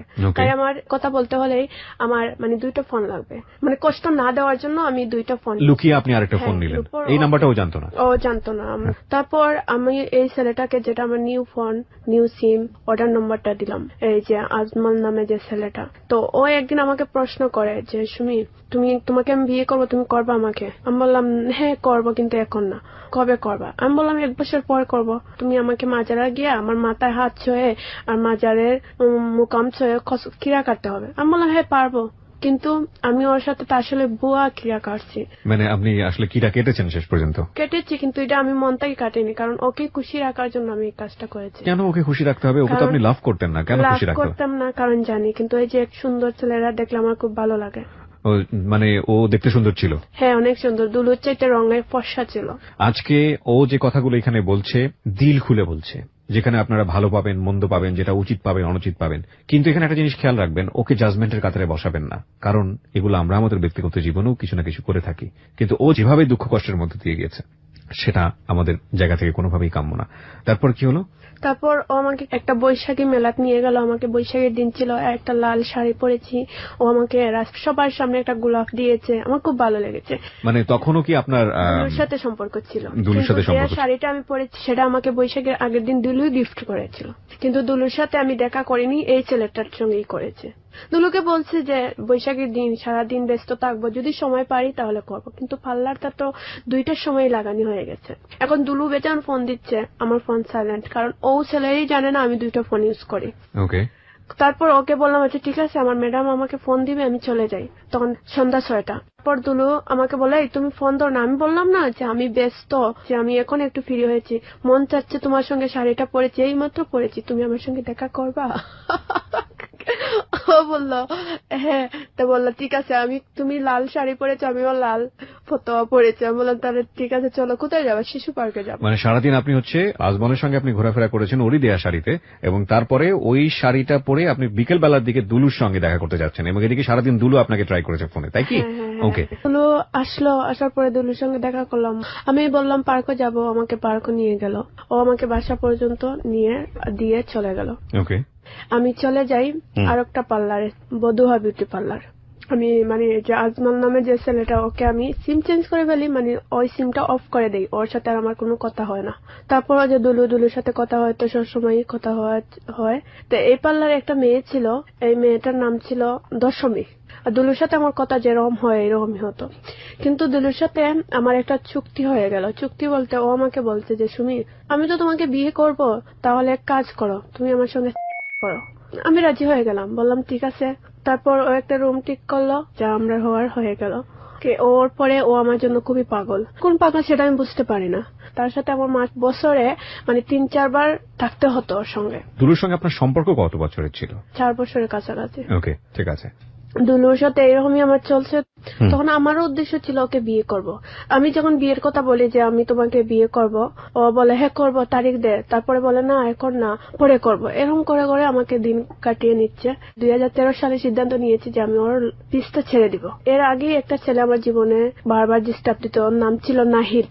অনেক ধরনের ট্যাগ মারতো, ভয় দেখাতো, মানে ওকে আমি ভালো না বাসলে মানে আমাকে খুন করবে, এই ধরনের হুমকি দিত। আমি বুঝতে পারতাম।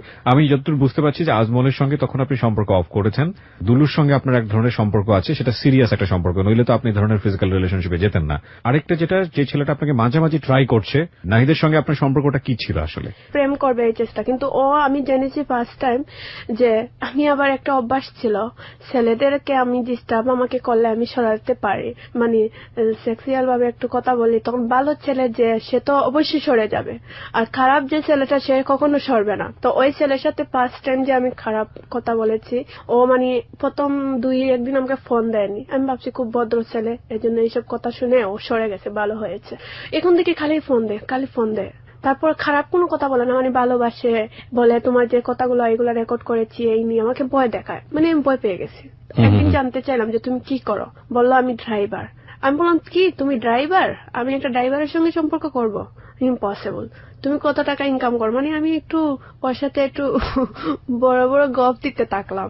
বললাম জানো আমি মাসে এত টাকা ইনকাম করি, আমার ড্রেস প্রতি মাসে লাগে, আমার জুতা প্রতি মাসে ড্রেসের সাথে ম্যাচিং লাগে, তুমি আমাকে এইসব দিতে পারবা না, তাহলে তোমার সাথে প্রেম হবে না আমার। তারপর ওই ছেলেটা আমাকে বারবার ফোন দিত, 2 দিন 3 দিন পর পর ফোন দিতে দিতে যেত। মানে বুঝতে পারলাম যে ছেলেটা আসলে আমাকে ভালোবাসে এরকম একটা। আর দুলু আমার কাছে খালি টাকা নিত। দুলু 2 দিন পর বলতো সুমি আমার টাকা লাগবে, টাকা দিতাম। এমনকি এই যে টাকাটা পড়তো, 50 টাকা আমি দিতাম, 50 টাকা ও আমাকে দিত।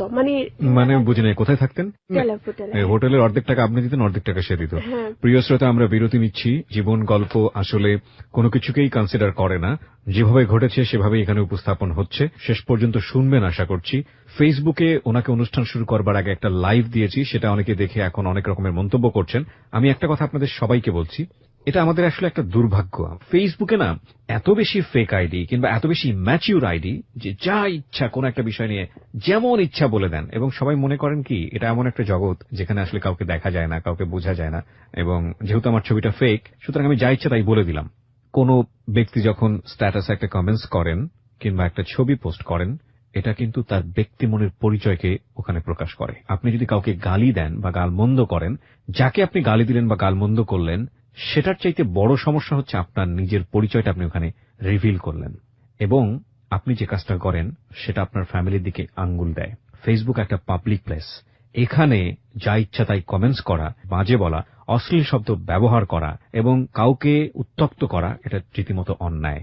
যারা এটা করেন তারা নিম্নমনের পরিচয় দেন। আজকে গল্পটা যতদূর পর্যন্ত এগিয়েছে সেটা শুনে ওর ভিডিও দেখে যদি কেউ এই ধরনের মন্তব্য করে থাকেন, তাহলে আমি বলবো সেটা তার নিচু মনের পরিচয়।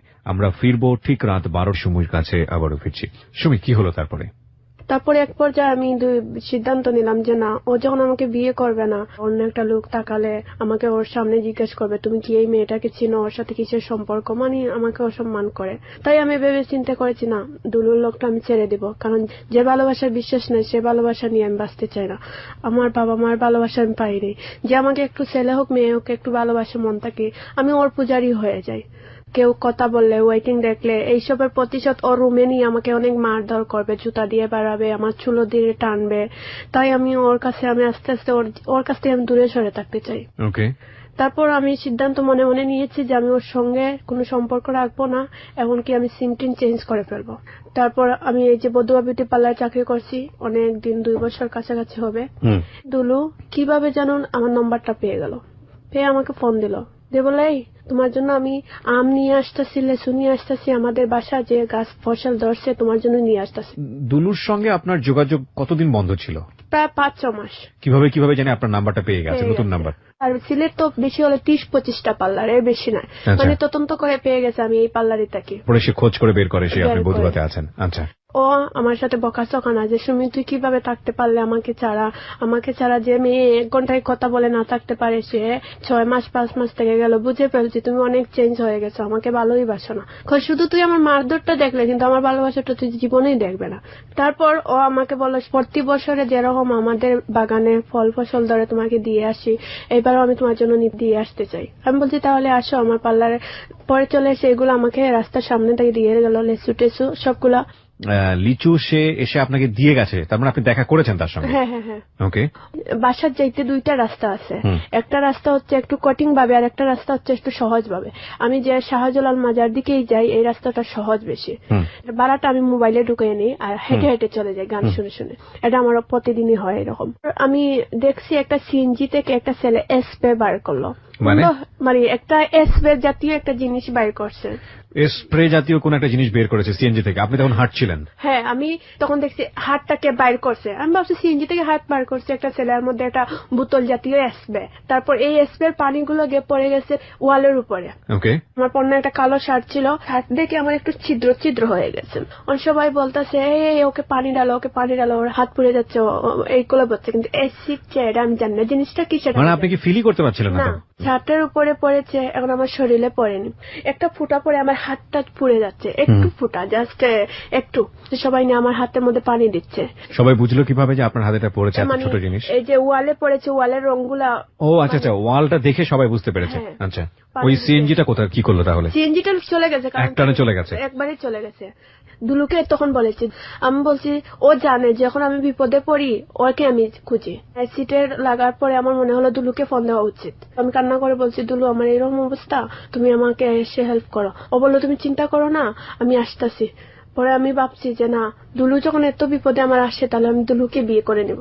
না কিন্তু আপনার তো মাথায় আসা উচিত যে কে করতে পারে এই কাজটা। না, এইসব আমার কিচ্ছু আসেনি। কিচ্ছু আসেনি? না, অ্যাসিড কি বা অ্যাসিড কি জিনিস সেটা আমি বুঝতেই পারতেছি না। পরে বললো না, তোমাকে কাজ করি, উসমানী মেডিকেল নিয়ে যাওয়া লাগবে। কিন্তু দেখে মানে বুঝতেছে হাতের মধ্যে একটা স্পট পড়ছে ছোট, বলছে তারপরে তোমার ডাক্তারে নিয়ে যাই। তারপরে এক রাত ভর্তি হয়ে গেল। পুলিশ আসছে, বললো 2 দিন আগে একটা মেয়েকে অ্যাসিড দেওয়া হয়েছে, আবার আজকে আর একটা মেয়ে, নিশ্চয় মালিকের কোনো শত্রুতা আছে। উনি বলে দিলেন আমি মডেল, আমার অনেক শত্রু আছে, মানে আমার উপরে ছেড়ে দিয়ে দিলেন। এখন পুলিশ আমাকে ধরলো থানাতে নিয়ে, বললো শোনো তুমি তো একটা মডেল ছিল। আমি বলছি হ্যাঁ, তুমি কোন কোন জায়গায় মডেলিং করেছো সেগুলো বলো। পুলিশ জানলো কিভাবে অ্যাসিডের ঘটনা? এই যে মানে উসমানী মেডিকেল ভর্তি হলে তো আগে। ও আচ্ছা আচ্ছা, ওকে ফাইন। হ্যাঁ, তারপর? আর এর আগে তো একটা মেয়ে হয়েছে, এর কারণে। আপনাদের এলাকাতে একটা মেয়ে হয়েছে? এলাকা মানে আমি যে পার্লারে চাকরি করতাম একই পার্লারে। একই পার্লারে একটা মেয়ে হয়েছে? একদিন আগে একটা মেয়ের মুখে অ্যাসিড পড়েছে, পরের 2 দিন পর আমার। তারপর ম্যাডামে আমার বিরুদ্ধে বললেন যে ওর একটা ছেলের সাথে রিলেশন আছে, ও বিভিন্ন ছেলেদেরকে অনেক হুমকি দামকি দেয়। ম্যাডাম চাচ্ছেন এইটাই যে ম্যাডামের উপর থেকে এই সমস্যাটা আমার উপরে চাপাতে। পরে পুলিশ তদন্ত করে দেখলো আমার আসামিও কেউ পাচ্ছে না, দশমীর আসামিও কেউ পাচ্ছে না। ও দশমী মেয়েটাও ভিকটিম ছিল? ওকে। দশমীরটা পাওয়া গেছে যে ও একটা ছেলের সাথে বিয়ে হওয়ার কথা ছিল, বংশের ছোট দেখে ও দশমী রাজি হয় না দেখে দশমীকে অ্যাসিড দেওয়া হয়েছে। তাহলে তো আমাকে পুলিশ পরে বললো যে তোমারটা। আমি বললাম আমারটা কে করেছে আমি জানি না, কারণ আমি দেখিনি। সিনজি থেকে একটা ছেলের হাত দেখেছি, আর কিচ্ছু দেখতে পাইনি। ও দশমীর মামলার প্রতীক আমারটাও জড়িত করে দিয়ে দিল, যেতেই উচিত না, কারণ দশমীর এই ছেলেটাকে আমি কখনো দেখিনি। আর দশমীর ছেলেটাকে আমাকে দিবে কেন, কারণ এটা আমি বিশ্বাস করি না। যাই হোক, এইভাবে চলে গেল। পরে দুলু আমাকে বললো দেখ তাহলে তুমি এই পাল্লাটা চেঞ্জ করে নাও। আমি বললাম ঠিকই আছে। আমি রমজান বাড়িতে চলে গেলাম। চাকরি জগৎ লামসি দেখে এই প্রথম আমি নানার বাড়িতে 1 মাস থাকি, প্রায় 8 বছরের পরে। এখানে দূর সম্পর্কে মামু লাগে আমার। আমাদের বাড়িঘর নাই তো, আর আমার আপন মামুরও ঘর টর তেমন ভালো না, কেউ থাকতে পারে না। তো ওদের ঘরটা একটু দলান আছে, সবাই গিয়ে থাকে, ছোটবেলা থেকে আমরা থাকতাম। তো ওনার নাম হয়েছে শাহিন। ছোট যখন আমি ছিলাম ও মানে আমাকে খারাপ খারাপ পিকচার আইন দেখাইতো, এই যে মামু উনি আমাকে। তো আমি ওনাকে একটু জানি যে উনি একটু খারাপ টাইপের, তাই আমি ওনাকে দেখলে একটু সরে সরে তাকিয়ে এরকমই। তারপর উনি আমাকে আমার হাতটা ধরলেন রাত 8:30টার দিকে, ধরে রুমের দিকে টান মারি নিয়ে নিলেন। আমি গেলাম, বললাম কি হয়েছে? সম্পর্কের মামা? হ্যাঁ। উনি বাদে বললেন যে তোমাকে আমি খুব ভালোবাসি, তোমাকে আমি বিয়ে করবো। ছেলে অনেক সুন্দর। আমি ভেবে নিচ্ছি সত্যি আমাকে ভালোবাসে, তাহলে কি? তখনও তো আপনার দুলুর সঙ্গে সম্পর্ক আছে না? হ্যাঁ ছিল। সম্পর্কে আবার জোড়া লাগলো? জোড়া লাগলে বলতে সেই রকম না, প্রথম যেরকম কথা হয়তো সেই রকম না, মানে ওর সঙ্গে ভালোবাসার কোনো কথাই না, শুধু ও ফোন দিবে, আমি একটু গালি বকা দিব, ও আমাকে গালি বকা দেয়, এইরকমই চলতো দিনকাল। এই মামু যে ওনার সাথে আমার সম্পর্ক হয়েছে। উনি কি ম্যারিড ছিল? না, আনম্যারিড। উনি বললো বিয়ে করবো কিভাবে, তোমার তো বাড়ি তুলতে পারবো না, কারণ ছোট থেকে তুমি বড় হয়েছে এই বাড়িতে, তুমি তো আমার ভাগ্নি হয়ে লাগো, তো বিয়ে করবো না, সম্পর্ক করবো কেন তোমার সঙ্গে? আর আমি তো জানি দূর সম্পর্কে হলে বিয়ে করা যায়, আমি এটা ওকে বলছি। ও বলছে তো ঠিক আছে আমি তোমাকে বিয়ে করবো, তুমি আমাকে সময় দিবা কিছুদিনের। তখন সে আইয়ে পড়তো, বললো আমার পড়াটা শেষ হয়ে গেলে আমি একটা চাকরি নিতে পারবো, তখন তোমাকে বাসা ভাড়া দিয়ে রাখলেও বাড়িতে না আসলেও সমস্যা নেই। এইরকম বলে ওর সাথে আমার সম্পর্ক। ও অনেক সুন্দর করে আমার সঙ্গে কথা বলতো, তার মানে আমি দুলুকে বলতে আমার সহজ হয়ে যাচ্ছে, কারণ দুলু তুই তুকার করে কথা বলে, খুব খালি বোকারি করে, আর শাহিন আমার খুব সুন্দর করে কথা বলে। তুমি একটা সম্পর্কের মধ্যে আরেকটা সম্পর্ক তখনই জন্ম নেয় যখন ওই সম্পর্কের মধ্যে পূর্বের সম্পর্কের মধ্যে কোনো ল্যাগ থাকে, এবং যে সম্পর্কটা দরজায় এসে কড়া নাড়তেছে ওই সম্পর্কের মধ্যে যদি কোনো ল্যাগ না থাকে। খুব স্বাভাবিকভাবে ও দুলুর কাছ থেকে যে লোকের কাছে যাওয়ার চেষ্টা করছে, দুলু বা ও দুজনেরই ফল্টের কারণে, কারণ সামহাও এই সম্পর্কের মধ্যে ওরা স্যাটিসফাইড ছিল না। সুমির ক্ষেত্রে যখনই বড় ধরনের কোনো ক্রাইসিসে পড়তেছে ও সবার আগে দুলুকেই মনে করছে, তার মানে দুলুর প্রতি এক ধরনের দুর্বলতা ওর ছিল। যাই হোক, বলুন তারপরে। তারপর শাহিন আমাকে এমন ভাবে দুর্বল করেছে, ও বলতো ঠান্ডার দিন ঘরে কথা বলা যাচ্ছে না, কারণ ওদের ঘরের অবস্থা তো আমি জানি, অনেক 3 ফ্যামিলি একসঙ্গে থাকে। ও বোনের মাঝখানে গিয়ে কথা বলতে পারতো না, কিন্তু বুঝতে পারতাম জুনাকিবকে আওয়াজ করতেছে। মানে ওইসব দেখে আমি ওর প্রতি অনেক দুর্বল হয়ে গেছি। শাহিন ক্রিম এনে দিত, বলতো এটা হাতে লাগালে দাগটা উঠে যাবে, তাহলে সমস্যা নাই। এই জায়গাটা পুড়ছে, একটু ফুলে উঠে গেছে, এখন ইন্ডেকশনের জন্য যাব। শাহিনে বলছে ও কি ব্যথা পাবে, ব্যথা পেলে ইন্ডেকশন দিবে না। মানে শাহিন বোঝা যাচ্ছে যে ইন্ডেকশন আমি মারা যাব ওরকম ভাব করতেছে। ডক্টর বলছে এক কাজ করো, তাহলে ইন্ডেকশন দিবা কেন, তোমার যখন এতই কষ্ট হবে তাহলে মলম নিয়ে নাও, আর আধা ঘন্টা 1 ঘন্টা পর্যন্ত এই হাত মালিশ করলে এই খোলা জায়গাটা নিচে হয়ে যাবে। তারপরে আমি দুলুর সাথে তো আমার সম্পর্ক ছিল অনেকদিন। আমি দুলুকে কখনো 1 টাকা দামের একটা চলগেটও কিনে খাওয়াইনি, কারণ টাকা দিয়েছি। কিন্তু দুলু সবসময় আমাকে কাপড় চোপড় যা খাইতে ইচ্ছা হয়, ওর কাপড়ের দোকান ছিল, আমাকে দিত। শাহিনকে আমি 2টা শার্ট কিনে দিয়েছি, ও খুশি হয়েছে। আর আমার কাছ থেকে টাকাও নিয়েছে অনেক, যে মলম এনে দিব, তারপর দেওয়া হয়নি। মানে দেখা টেকা করলে আমি শাহিনের বিল কখনো শাহিনে দেয়নি, আমি দিতাম, কারণ ভাবতাম ও একটা স্টুডেন্ট, ওর টাকা পাবে কোথায়। তারপর দুলু আমাকে ফোন দিতেই তাকে একদিন আমি আবার চলে আসলাম দুলহান বিউটি পার্লারও। দুলু আমার ম্যাডামের সাথে ওর সম্পর্ক একটা তৈরি হয়ে যায়। তার মানে আমি বাসার যা করি, মানে ফোনের কথা বলি, সব তথ্য ম্যাডামের কাছ থেকে নেয়।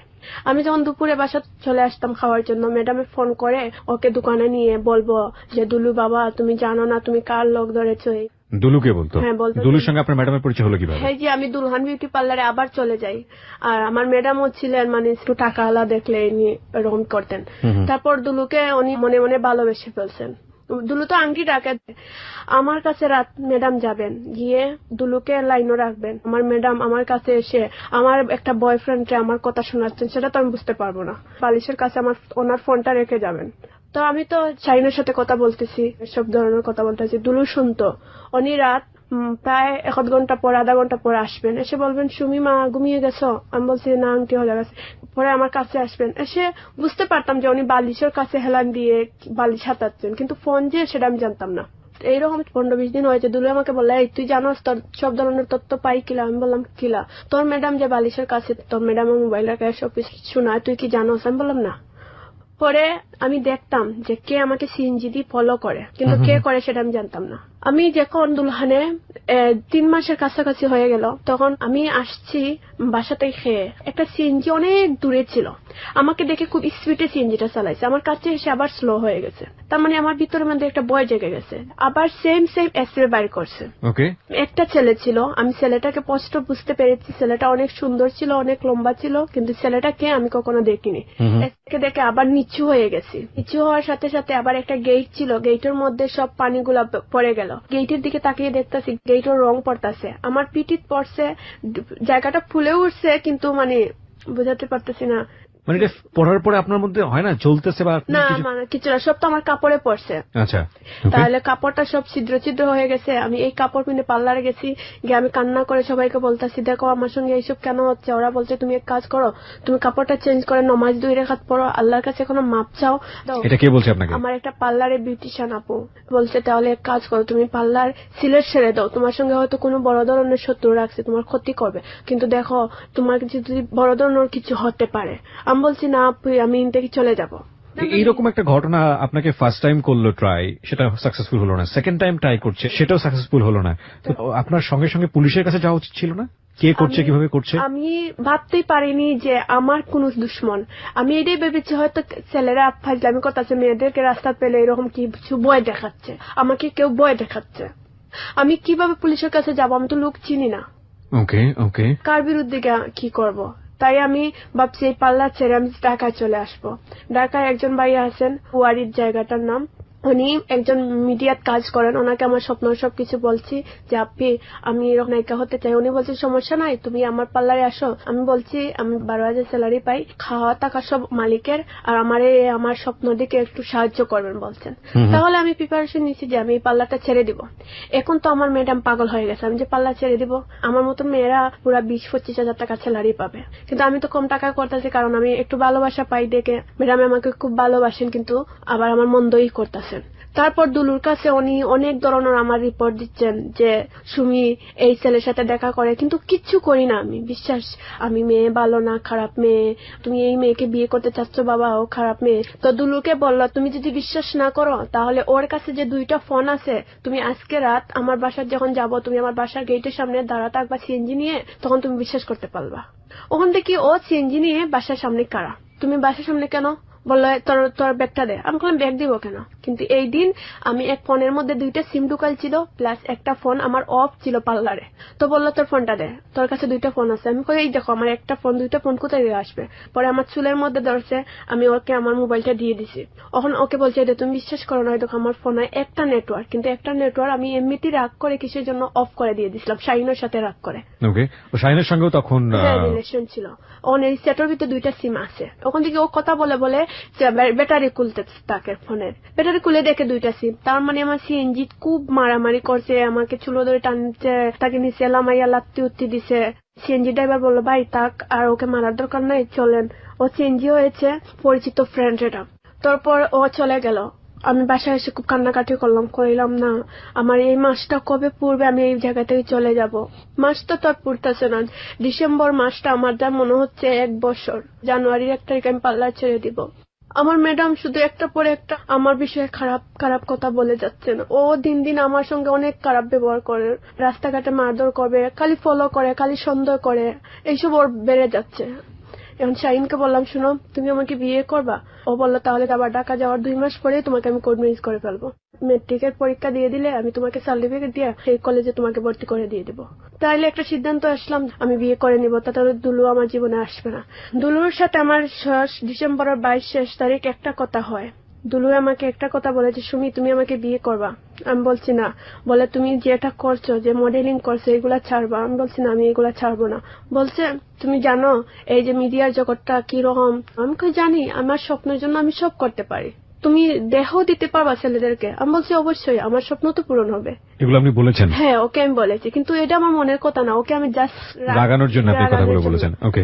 তখন ও আমাকে একটা কোমরের মধ্যে একটা কিল মারলো আর একটা লাত্তি মারলো, পারলে বললো তুই আসলে খুব খারাপ মেয়ে, তোকে আমার জীবনে জড়াই আমি জীবনে খুব বড় ভুল করেছি, বলে ও চলে গেল। আমাকে ফোন দেয়, আমার ম্যাডামের সাথে ওর একটা সম্পর্ক তৈরি হয়ে যায়।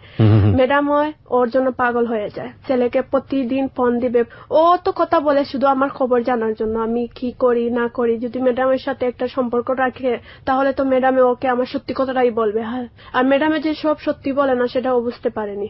ম্যাডামে ওকে ভালোবাসার জন্য ম্যাডাম এইসব করছে, ও বুঝছেনি। কিন্তু ম্যাডামে আমাকে একদিন রাত বললো, সুমি তুমি আসলে আমার পার্লার ছেড়ে দিবা? আমি বললাম হ্যাঁ ম্যাডাম। বললো তুমি কোথায় যাবা পার্লারে? আমি বলছি আমি কোনো পার্লারে যাব না, আমার মার তো একটা মেয়ে হয়েছে।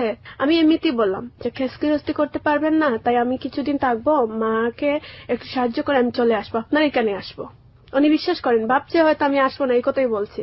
কিন্তু আমি যে ঢাকায় যাবো লাস্টে ম্যাডাম শুনতে পাইলেন, পার্লারে যে মেয়েটা আমাকে কথা বলে দিয়েছে, কে যেন শুনছে, আর ও বলে দিয়েছে যে আমি ঢাকায় চলে যাব।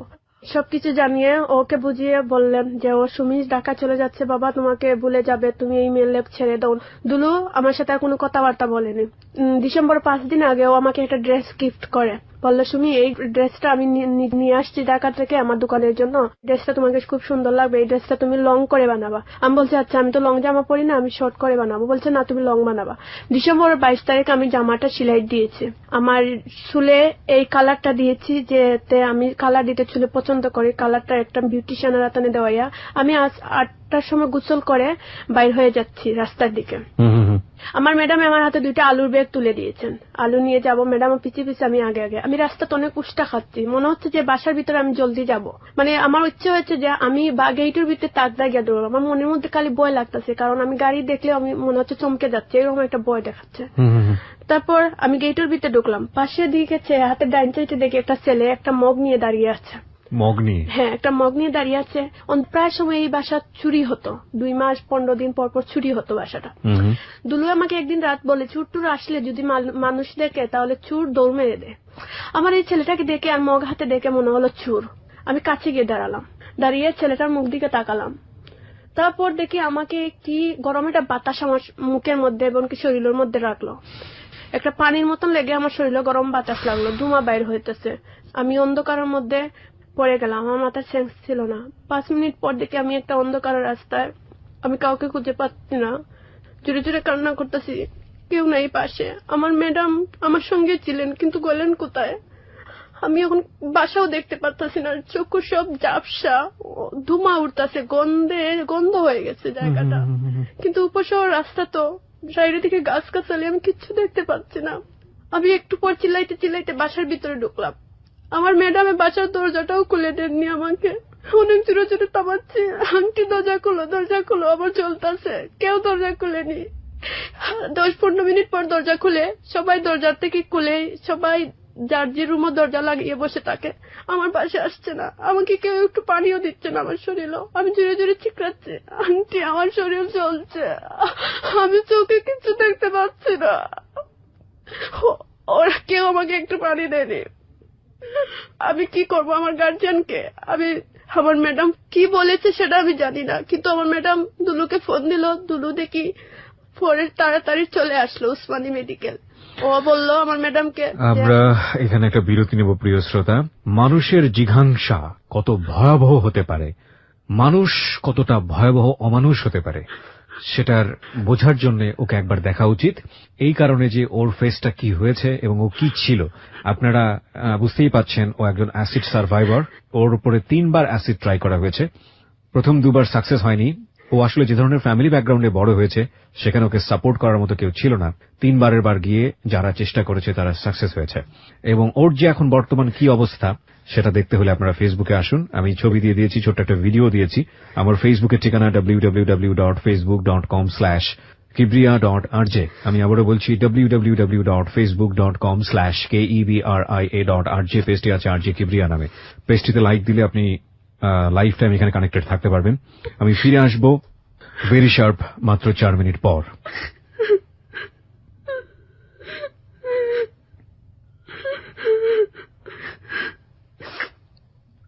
সুমি একটু কন্ট্রোল করো নিজেকে। হ্যাঁ, একটু কিভাবে করবো ভাই? আমার সুন্দর জীবনটা চটপট করে তছনছ হয়ে গেল, আমি বুঝতে পারিনি।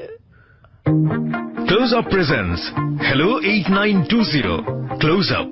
The closer, the better. Close Up presents Hello 8920. Close Up. The closer, the better.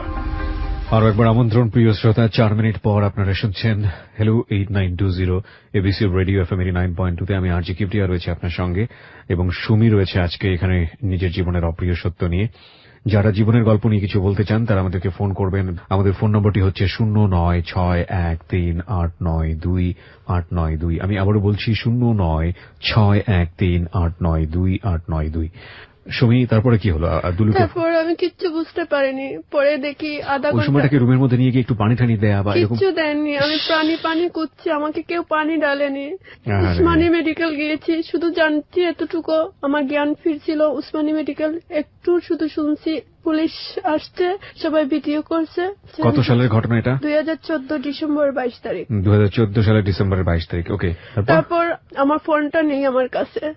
ভাবলাম যে ফোনটা তো আমি দুলুর কাছে দিয়েছি, তো দুলুই ট্রিটমেন্ট সব আমার চালাচ্ছে সিলেট উসমানী মেডিকেল আমি যতদিন ছিলাম।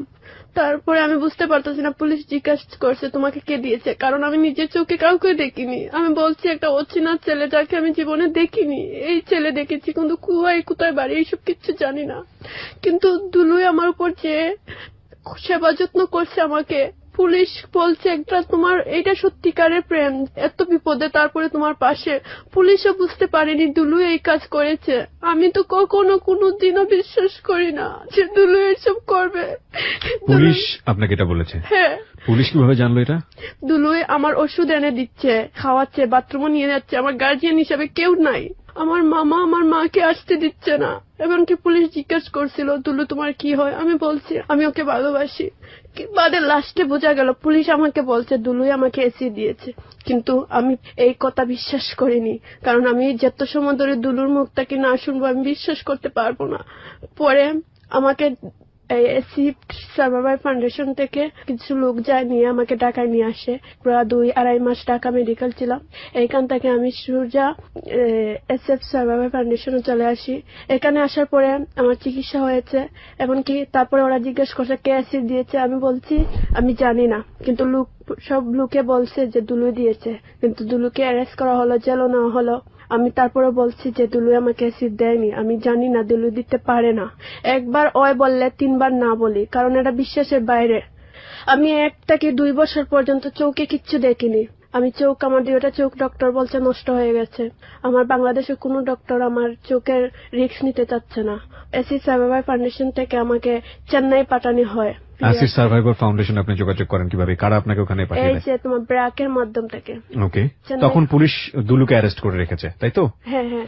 তখনও দুলুর সঙ্গে আপনার কোনো কথাবার্তা হয়নি? না। তারপর আমি চেন্নাই যাওয়ার পরে আমার অপারেশন একটা হয়েছে, হওয়ার পরে আমার চোখ একটু আলো ফিরে আসছে। আসার আগে ঢাকা মেডিকেল জেড কলেজ ছিলাম। 15 দিন পর পুলিশ আমাকে ফোন করে বলল যে সুমি, তোমাকে অ্যাসিড কে দিয়েছে তুমি জানো? আমি বললাম না। বলল যে তোমাকে দুলু দিয়েছে। আমি কই এটা বিশ্বাস না ভাই, আপনি হয়তো রিমান্ডে নিয়েছেন, ওকে স্বীকার করেছেন।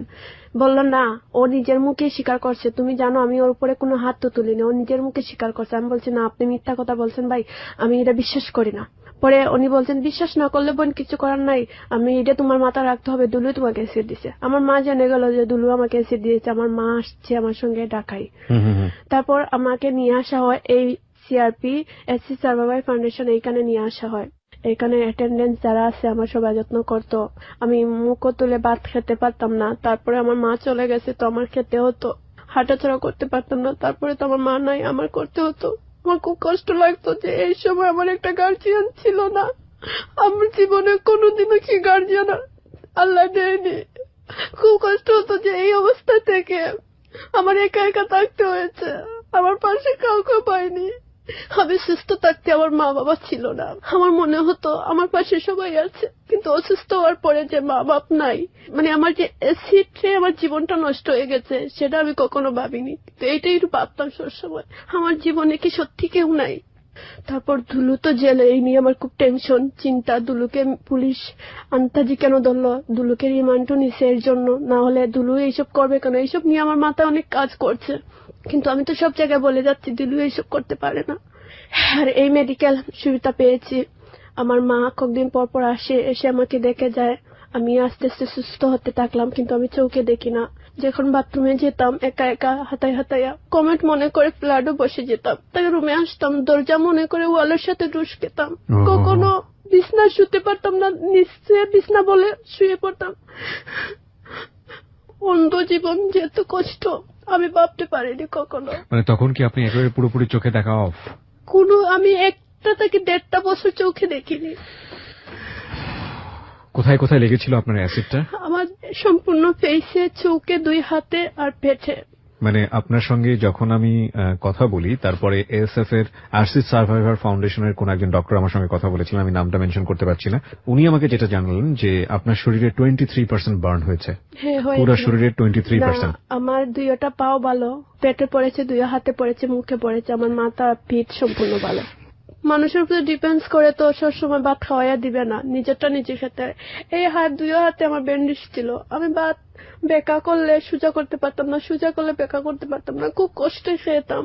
অথচ আমার মার কথা খুব মনে হতো যে আমার মা থাকলে তো আমাকে খাওয়াইয়া দিত, মাথা আশ্রয় দিত। কিন্তু এই এসএফ এ তাক না, আমি একটু সুবিধা পেয়েছি, সবাইকে কাছে পেয়েছি। এএসএফ এ আপনি গেলেন কবে? তারপরে 2015 সালের 2 মাস পরে আমি চলে গেছি এসএফ এ। ওকে, ওরা নিয়ে গিয়ে কি করলো আপনাকে?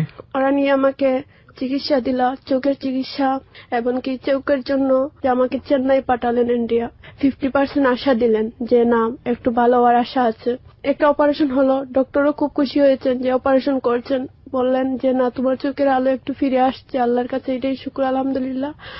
আমার মনে হলো যে আমি একটু চোখে দেখতে পারছি, তাহলে আমি পার্লারে চাকরি করবো। এই অসুস্থ অবস্থায় মিরপুর 1 নম্বরে একটা মালিকের পার্লারে আমি চলে যাই। ওকে, মাস ছাড়া রমজানে এই পার্লারে কাজ করি, আমার চোখ আবার সমস্যা করে। আপনি কাজ করলেন মানে আপনার এই ফেস নিয়ে কিভাবে আপনি কাজ করলেন? সাধারণ মানুষের মধ্যে যাওয়ার সম্ভব না। না, আমি মালিককে বলছি আমার সমস্যার কথা। আমি মনে হলো যে আমি পার্লারে চাকরি করলে আমি খুব সুখে থাকবো, মানে আমার মনে এত কষ্ট দল হয়েছে, মনে হচ্ছে পার্লারে চাকরি করলে আমি খুশি।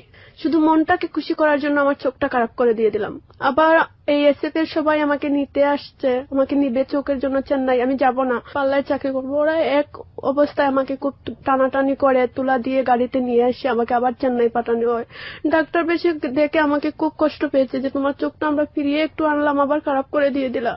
পরে আবার ডাক্তারে কি অপারেশন আবার করতে হয়েছে। করার পরে আবার বলে দিয়েছে, সুমি তুমি আবার নিয়মকানুন মেনে চলবা। আবার আমি নিয়মকানুন মানিনি, কারণ এই যে কান্না করি, এর কারণে আরো খারাপ হয়ে গেল। এখন আর আমি চাইতে পারতাছি না। আপনার মা এসেছিল আপনার কাছে ঘটনা ঘটার পরে? মা এসে 2-3 মাস থেকে ছিল। এখন মার বাড়িতে নিতে চাইলে মামুই বলে যে না, তোমার মেয়েকে যদি আমার বাড়িতে আনি, আমার বাবা মা সহ আমাকে বাড়ি থেকে বাইরে করে দিয়ে দিবে, তাহলে তোমাকে ডিভোর্স দিয়ে দিই, তুমি তোমার মেয়ের সঙ্গে থাকো। আমার জন্য আমার মার লাইফটা নষ্ট হোক, সেটা আমি চাই না। তারপরে এসএফ এ থাকার পরে 2 বছর থাকছি। ওরা আমাকে সিলেট বাগবাড়ির আশ্রমে দিয়ে দেয়। 6 মাস এখানে থাকবো, কিছু কাজকর্ম করব। যে কাজ ওরা বলছিল কম্পিউটার কাজ আছে, সেলাই কাজ আছে, কিন্তু সেলাই করতে অন্য ওরা লোকজন, কিন্তু আমি তো সেলাই করতে পারবো না। তার মানে আমার 6টা মাস এরকমই চললো, খেয়ে ঘুমাইয়া। তারপর আমি আবার এসএফ এ চলে আসলাম, যে আমি এখন কিভাবে খাবো, কি করব। আমার জীবনটা তো পুরাই শেষ হয়ে গেল। দুলু জামিনে বাইরে হলো, আমি কোর্টে গিয়ে দাঁড়ালাম। দুলু জামিন পেল কিভাবে?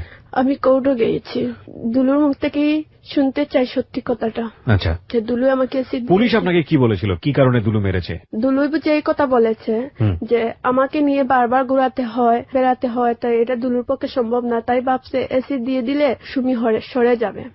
আর দুলুর মুখ থেকে শুনছি এই কথা। আমি চেয়েছিলাম যে তুই যদি একটু অ্যাসিড দিয়ে দেই, তাহলে তো তুই নায়িকা হতে পারবে না, তোর মিডিয়ার সাথে কোনো কালেকশন থাকবে না, তুই আমারই বউ হবে। দুলু এটা বলেছে? হ্যাঁ, একটু অ্যাসিড দিয়ে দিলে মুখের মধ্যে একটা স্পট হয়ে যাবে।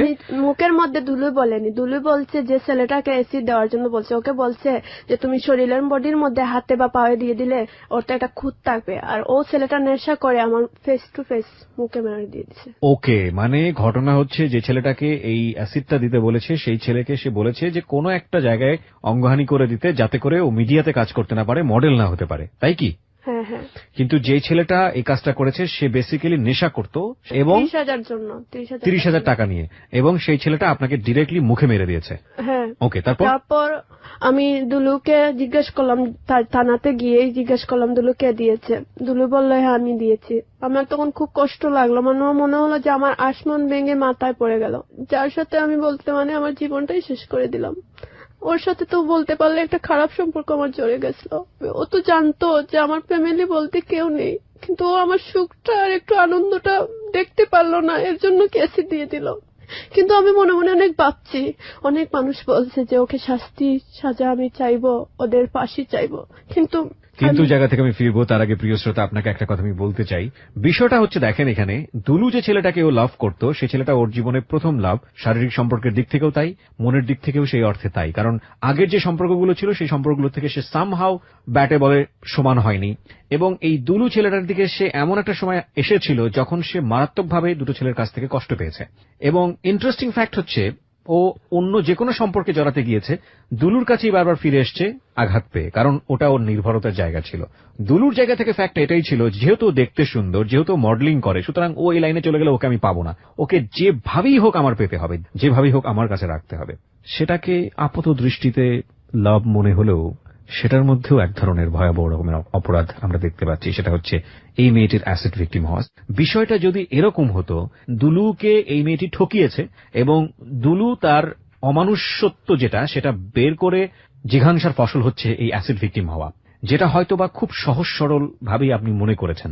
বিষয়টা কিন্তু তা না। বিষয়টা হচ্ছে এরকম যে দুলু ওকে অ্যাসিড দিয়ে নিজের জীবনে পেতে চেয়েছে। It's very interesting fact. মানে আমি যে বলি যে জীবন নাটকের চেয়েও নাটকীয়, মানে এত বেশি নাটকীয় হবে আমি কখনো চিন্তাও করিনি। অ্যাসিড দিয়ে ওকে পেতে চেয়েছে নিজের জীবনে, অ্যাসিড দিয়ে ও যে অন্যের জীবনে চলে গেছে, ওকে আর কারো কাছে হতে দিবে না, কারো কিছু হতে দিবে না, যেরকম ঘটনা আমাদের সমাজে ঘটে। কিন্তু বিষয়টা যদি এরকম হয় যে না, তোমাকে অ্যাসিড দিচ্ছি মানে হচ্ছে কোনো একটা জায়গা কোনো একটা অঙ্গহানি করে দিচ্ছি, যাতে করে তুমি অন্যের হতে না পারো, যাতে করে তুমি মডেলিং করতে না পারো, যাতে করে তুমি নায়িকা হতে না পারো, তোমার চেহারার খুঁত থাকবে এবং তোমাকে আমি বিয়ে করতে পারি। মানুষ কতটা আজব ক্যারেক্টারের হতে পারে, মানুষ কতটা অমানুষ হতে পারে। এবং এই অমানুষ আমাদের সমাজে বিরল না, এরকম অমানুষ আমাদের ঘরে বাইরে অনেক জায়গাতেই আছে। কিন্তু এই অমানুষত্বের রেজাল্ট ভালো হয় না। আজকে সুমিকে কোনোভাবেই জাস্টিফিকেশনের পাল্লায় মাপার কোনো সুযোগ নেই। ও যে বড় রকমের ধাক্কা খেয়েছে, দুটো ধাক্কা, একটা হচ্ছে ফ্যামিলি ছাড়া মানুষ হওয়া, মনের মধ্যে স্বপ্ন নিয়ে আমাদের সামাজিক নানা ধরনের বিড়ম্বনায় পড়া, ফ্যামিলি ছাড়া একটা মানুষের প্রতি ডিপেন্ড হওয়া, সেই মানুষের কাছ থেকে বিভিন্ন রকম ভাবে অত্যাচারিত হওয়া, এবং সেই মানুষটা তাকে ধরে রাখতে গিয়ে তাকে অ্যাসিড ভিকটিম বানানো। It's a very complex story. এই মেয়েটির বয়স 20 বছর। 20 বছরে ও দুনিয়ার সবচেয়ে নির্মম পরিস্থিতিকে ফেস করছে। আপনারা কোনোভাবেই সুমির কোনো বিষয় নিয়ে কখনোই কোনো প্রশ্ন করবেন না যদি আপনি মানুষ হন। আমি একটা ছোট্ট বিরতি নেব এবং এই বিরতির পর সুমি যে কাজটি করেছে সেটা যদি আপনি জানেন, আপনি তাকে স্যালুট করবেন। আপনি মানতে পারেন আর না পারেন, this is the ultimate reality. হ্যাঁ সুমি, তারপর কি হলো? তারপর ওর কাছ থেকে জানার পরে আমি কোর্টে একবার উঠি, আমি পার্সোনাল উকিল তুলে একবার উঠি, আমার কেসটা সরকারবাদিক, তাই আমি পার্সোনাল ভাবে উঠি। উঠার পরে জজ সাহেবের সামনে এই কথাটাই আমি বলেছি যে ও তো নিজের মুখে স্বীকার করেছে, যদি ও স্বীকার করতো না তাহলে আসামিকে সেটা কোনোদিনও বাইর হতো না। ও নিজেই স্বীকার করেছে, নিজেই গিয়ে পুলিশের কাছে ধরা দিয়েছে। ওকে নিজে গিয়ে ধরা দিয়েছিল? হ্যাঁ, কিন্তু আমি ওর কাছ থেকে অতটুকু জানতে পেরেছি যে ও আমাকে খুবই ভালোবাসতো।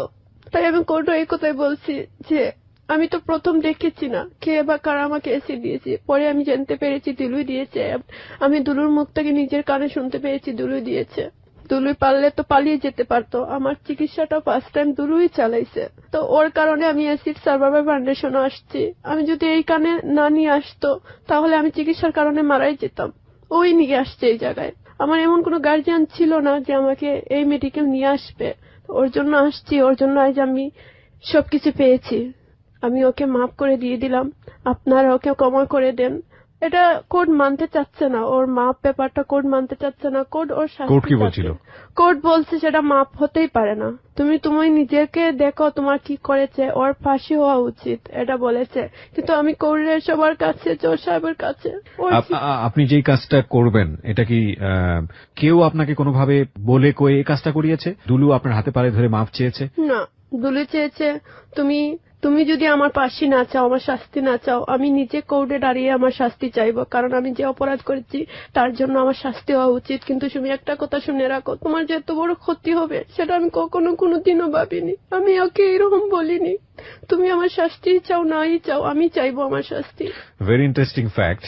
ঘটনাটাকে আপনারা সত্যি না মিথ্যা মনে করবেন আমি জানি না, তবে আগের দুইবার যে ট্রাইটা হয়েছে, যে পরিমাণ ক্ষতি ওর হয়েছিল, খুব ছোট করে একটু গায়ে লাগছে, এই দুটো ঘটনা যদি আমরা মাথায় নেই তাহলে আমাদের দুলুকে সত্যি মনে করতে হবে। আগের দুটো কেসই কি দুলুর ছিল?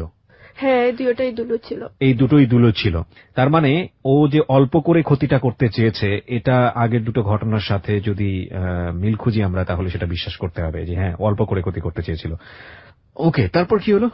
তারপর কোর্টে আমি ওকে মাপ দিলাম, কিন্তু কোর্ট ওকে মাপ দিচ্ছে না, কোর্ট ওকে শাস্তি চাচ্ছে। কিন্তু দুলু বলছে তুমি আমার শাস্তি চাও, আমি চাই আমার শাস্তি হোক, আমি তোমার যে ক্ষতি করেছি কোনোদিনও মাপ পাবো না। আমি জানি। আমি অ্যাসিড সার্ভাইভার ফাউন্ডেশন থেকে কি বলা হচ্ছিল?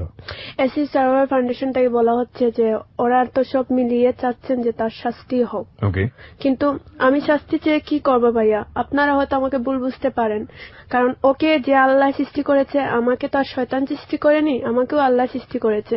কিন্তু আমি কিভাবে ওর ক্ষতি চাইবো? কোনোদিনও আমি পারবো না। কোনো মানুষ আজ পর্যন্ত আমাকে যারা ক্ষতি করেছে, আমি চাইলে আমার ম্যাডামকে আমি আসামি দিতে পারতাম, কিন্তু আমি দেইনি, কারণ আমি আমার আল্লাহর উপর বিশ্বাস করে আছি যে এই পৃথিবীতে যদি আল্লাহ আমার বিচার না করে, মরণের পরে আমারও প্রশ্ন হবে, তারও প্রশ্ন আল্লাহ অবশ্যই করবেন। কিন্তু আমি যদি ওদের সঙ্গে খারাপ কিছু করে থাকি আর এর বিনিময়ে যদি আমার এইটা হয়ে থাকে, আল্লাহ আমাকে মরণের পরে কেন এই পৃথিবীতে আরো কঠিন ভাবে শাস্তি দোকা। তারপরে আমি খুশি, কারণ আল্লাহ তো আমার জীবনটাও তো শুরু করেছেন দুঃখ দিয়ে। আল্লাহর জীবনের সব দুঃখ আমাকে নিয়ে শুরু, তাই আমি খুব খুশি। আমি আপনাকে বিনীতভাবে অনুরোধ করব, আপনার চোখের অবস্থা এমনিতেই খুব খারাপ।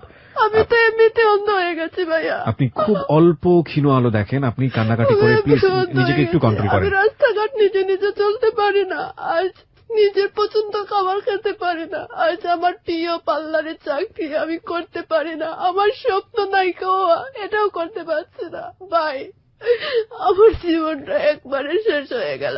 আমি আপনাকে একটু অনুরোধ করছি, আমি কাউকে কখনো কান্না থামাতে বলি না আমার অনুষ্ঠানে, কারণ আমি বলি যে মন খুলে বলো এবং যদি কাঁদতে ইচ্ছে করে তো কাঁদো। কিন্তু আমি আপনাকে রিকোয়েস্ট করছি, কারণ আপনার চোখের যে ক্ষীণ আলো, যেই ক্ষীণ আলোতে আপনি খুব কাছে মোবাইলটা ধরে দেখেন, এটুকু ক্ষতি হোক এটা আমি চাই না। প্লিজ আপনি নিজেকে একটু কন্ট্রোল করুন। এবং প্রিয় শ্রোতা, ওকে একবার দেখলে বুঝবেন যে মানুষের পাওয়ার আকাঙ্ক্ষা কতটা ভয়াবহ হলে, মানুষের ভুল কতটা ভয়াবহ হলে একটা জীবন শেষ হয়ে যেতে পারে। আমি দুলুর কষ্ট কোনোদিনও মেনে নিতে পারবো না, কারণ দুলুকে আমার জীবনের সবচেয়ে বেশি ভালোবেসেছিলাম। দুলু শেষ পর্যন্ত দুলুর কি হয়েছে? শেষ পর্যন্ত দুলু জাবিনে আছে। ও আমাকে বিয়ে করতে চাচ্ছে। জামিন পেল কিভাবে? আপনার কথা অনুসারে সে জামিন পেল? হ্যাঁ, কিন্তু ও আমাকে বিয়ে করতে চাচ্ছে, এমনকি বিয়ের সবকিছু চলছে, কিন্তু আমার পরিবার এরা কথাবার্তা চলছে, কিন্তু দুলু আমাকে বিয়ে করুক বা নাই করুক, আমি দুলুর শাস্তি এই জীবনে কোনোদিনও চাইতে পারবো না, কারণ আমার জীবন থেকে বেশি আমি দুলুকে ভালোবাসি। আর দুলুর শাস্তি হোক এই জীবনে আমি চাই না, কারণ ও মুক্ত আকাশে উড়ুক, মুক্ত আকাশে খাওক, চলক, এটাই চাই। আমার আসামি সর্বমোট 5 জন। 5 জনের মধ্যে অলরেডি 4 জন জামিনে আছে, একজন জেলে আছে। কে সে? সে হচ্ছে অলি, যে অ্যাসিড দিয়েছিল আমাকে, যে আসলে ড্রাগ নিত। হ্যাঁ। ওকে আপনি জেলে রেখেছেন কেন? ওকে আমি তো আর ওকে বাইর করতে পারবো না, কারণ বাইর করতে অনেক টাকা লাগে। আমার কাছে যদি টাকাটা থাকতো আমি নিজেই বাইর করে ফেলতাম। কেন বের করতেন? এই যে ফার্স্টে বলেছি, আমার জন্য কোনো মানুষের ক্ষতি হোক, কোনো মানুষ কষ্ট পাক। ভাই, জীবনে মানুষ কতদিন বাঁচে? 60-70 বছর, বাদলাম 70-80 বছর, এর বেশি বাঁচবে না, মানুষ মরে যাবে। কিন্তু আমার জন্য একজন মানুষের, ওদেরও তো স্বপ্ন থাকতে পারে, তারা না? আমার যেমন স্বপ্ন ছিল, ওদেরও স্বপ্ন আছে। এই জেলখানার মধ্যে ওদের স্বপ্ন ভেঙে যাও, আমি এটা কখনো কোনো দিনে চাইবো না। ভাই, দুটো স্টোরি বলে আজকের এই হ্যালো উইথ 920 শেষ করতে চাই। একটা গল্প এরকম শুনেছিলাম, আমেরিকাতে নাকি এরকম একটা ঘটনা ঘটেছিল। একজন বাঙালিকে কোন একজন আমেরিকান শ্বেতাঙ্গ গুলি করেছিল বা কিছু একটা হয়েছিল ওকে মেরে ফেলার জন্য। আমি পুরো স্টোরিটা মনে করতে পারছি না, হয়তো অনেকেই মনে করবেন আজকে যারা স্টোরিটা শুনছেন। এবং ওই ভদ্রলোকটা বেঁচে যায়, ওই বাঙালি ভদ্রলোকটা বেঁচে যায়, এবং বেঁচে যাওয়ার পরে ওই শ্বেতাঙ্গকে ধরা হয়েছে, শ্বেতাঙ্গকে ইনজেক্ট করে মেরে ফেলা হবে, ওর এরকমই বিচার হয়েছে।